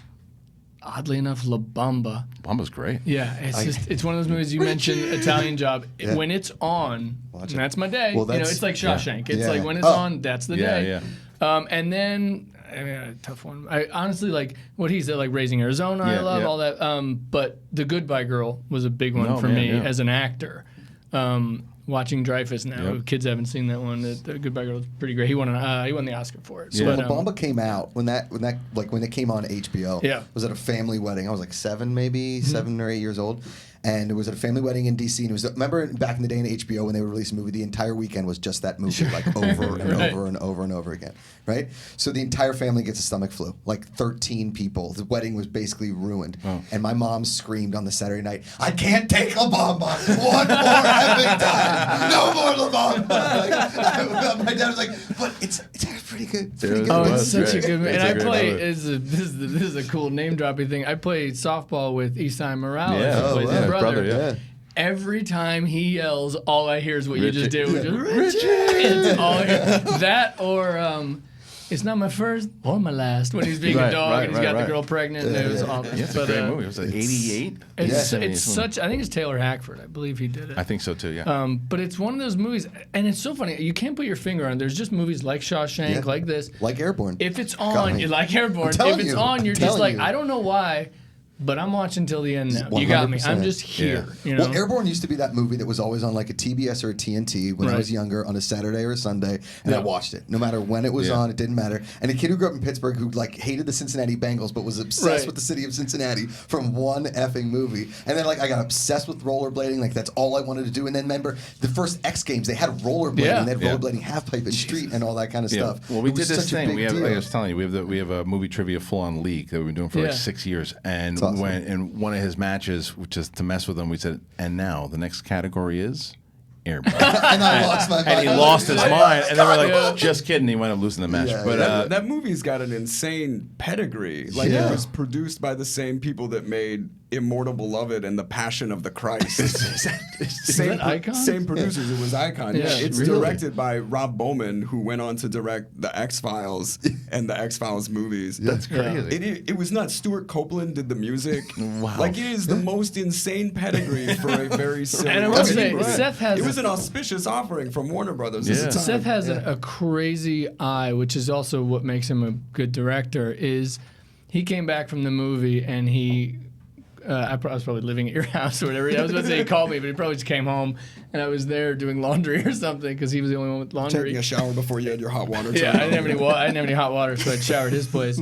And he was like, "There's this guy in this movie. His name's Jack.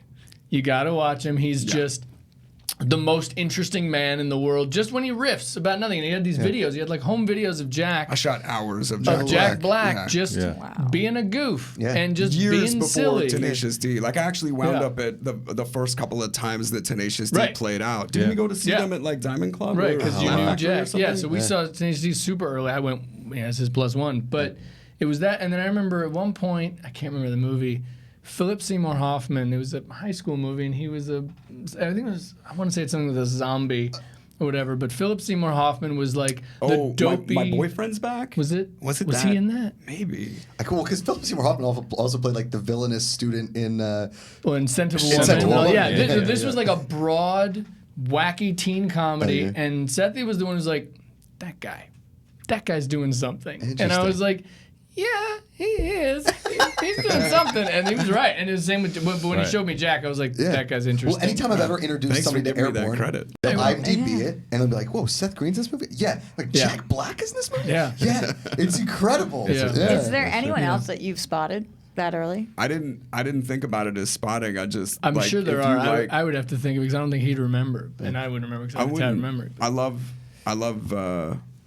Talent. So, but we were also. I mean, back in the day, you can tell if you watch the first season of American Idol, everybody was great, but then Kelly Clarkson would hit the stage, and you're like, oh, she's brilliantly talented. This is obviously like a superstar. That's the difference. You can just sort of see it. And there were times where, well, like, you don't when give we saw Silence you of the don't give Lambs, yourself enough credit though, because when you see something like that, to where you're watching somebody like Breckin said too, where you watch Philip Seymour Hoffman, you say, no, watch that guy, keep your eye on that guy, and then he blows up because there's something about it, as like you said, you have the director's eye, and you have it, and because you've been and you studied it, so you want to pay attention to the talent, and that probably also helps very much, and the reason why your movie Changeland works so well too is because you know who needs to do what inside of each role.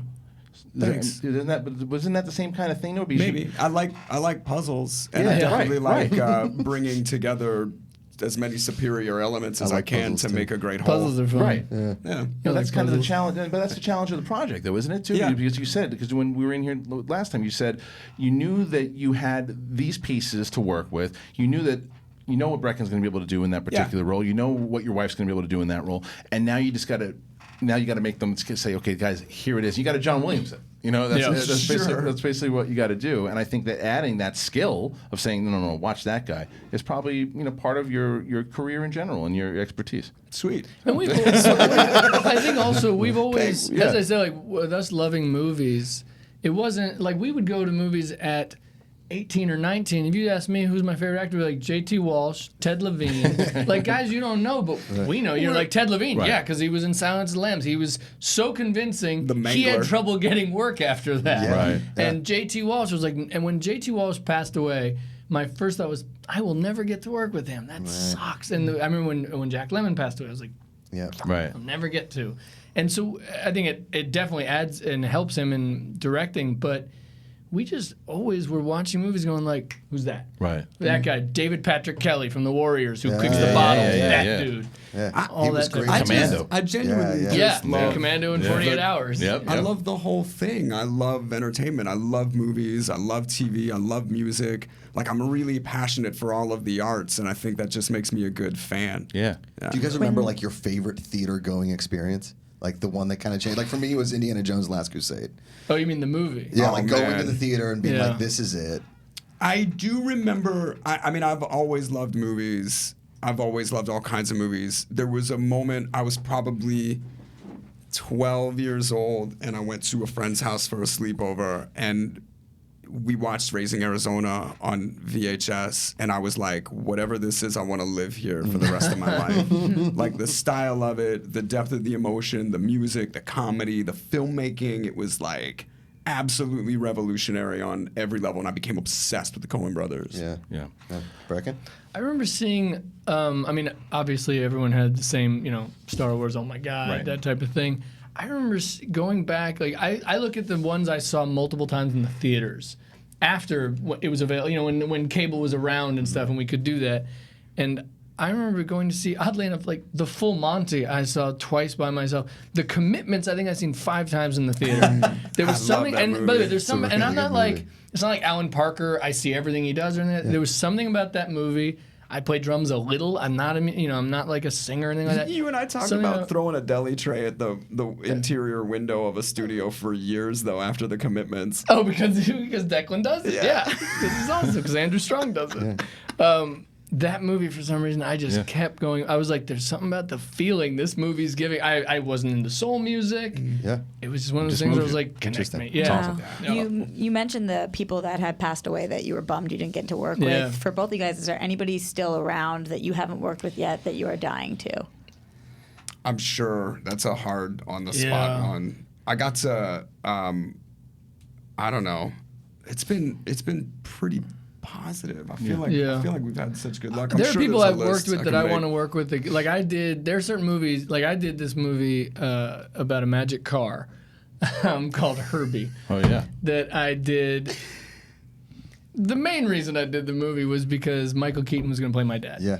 I'm a giant Michael Keaton fan. I'm from Always Pittsburgh. have He's the been. best. Yeah. He's the my man. idol, dude. And he's the the man. literal He's best. just He's the coolest, best. yeah. And this was a moment where he was kind of retired. He Yeah. wasn't doing that. It was before Birdman. It was before he kind of came back. Just living out in Montana, living Jackie a dream. Brown. Right, he would do little bits in Jackie Brown or Out of Sight, and so I saw it. I was like, well, he's not going to do a lot. It doesn't seem he's not doing a lot of movies. I'll do this one.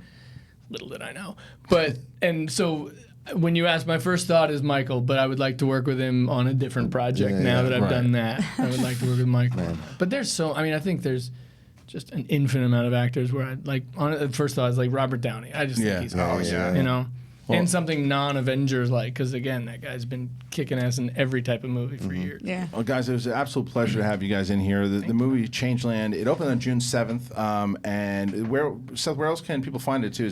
It's all over right now. It's iTunes. National Cable On Demand. It's a couple different VODs. It's on both saw it on my Google On Demand this Play and weekend, iTunes. Like it's actually really available digitally. Guys, do yourselves a favor. Go and check this movie out. It's the dynamic. Obviously, if you haven't noticed already over the last hour, these two is incredible, and it transfers over on screen. Seth Meyers and Breckin Meyer. Seth Meyers? Seth Green. Sorry, Seth Green. I love Seth your Meyers show, is coming buddy. in next week. You made them one person. talk show. Seth Green, Breckin Meyer. Guys, Seth Myers, Michael Breckin Myers. Green. it's true. Michael Myers is coming in next Austin week. Green. Let's think about it. Mike Myers and Lauren Green. I deserve it, Pummeling. How long can you guys do it for? Keep going. Oh my gosh. All right. Ladies and gentlemen, please thank you. Thank you to Lauren Bob Michaels Myers and Mean Joe Green showing up again. Good Pittsburgh reference. Yes. And we'll see you tomorrow.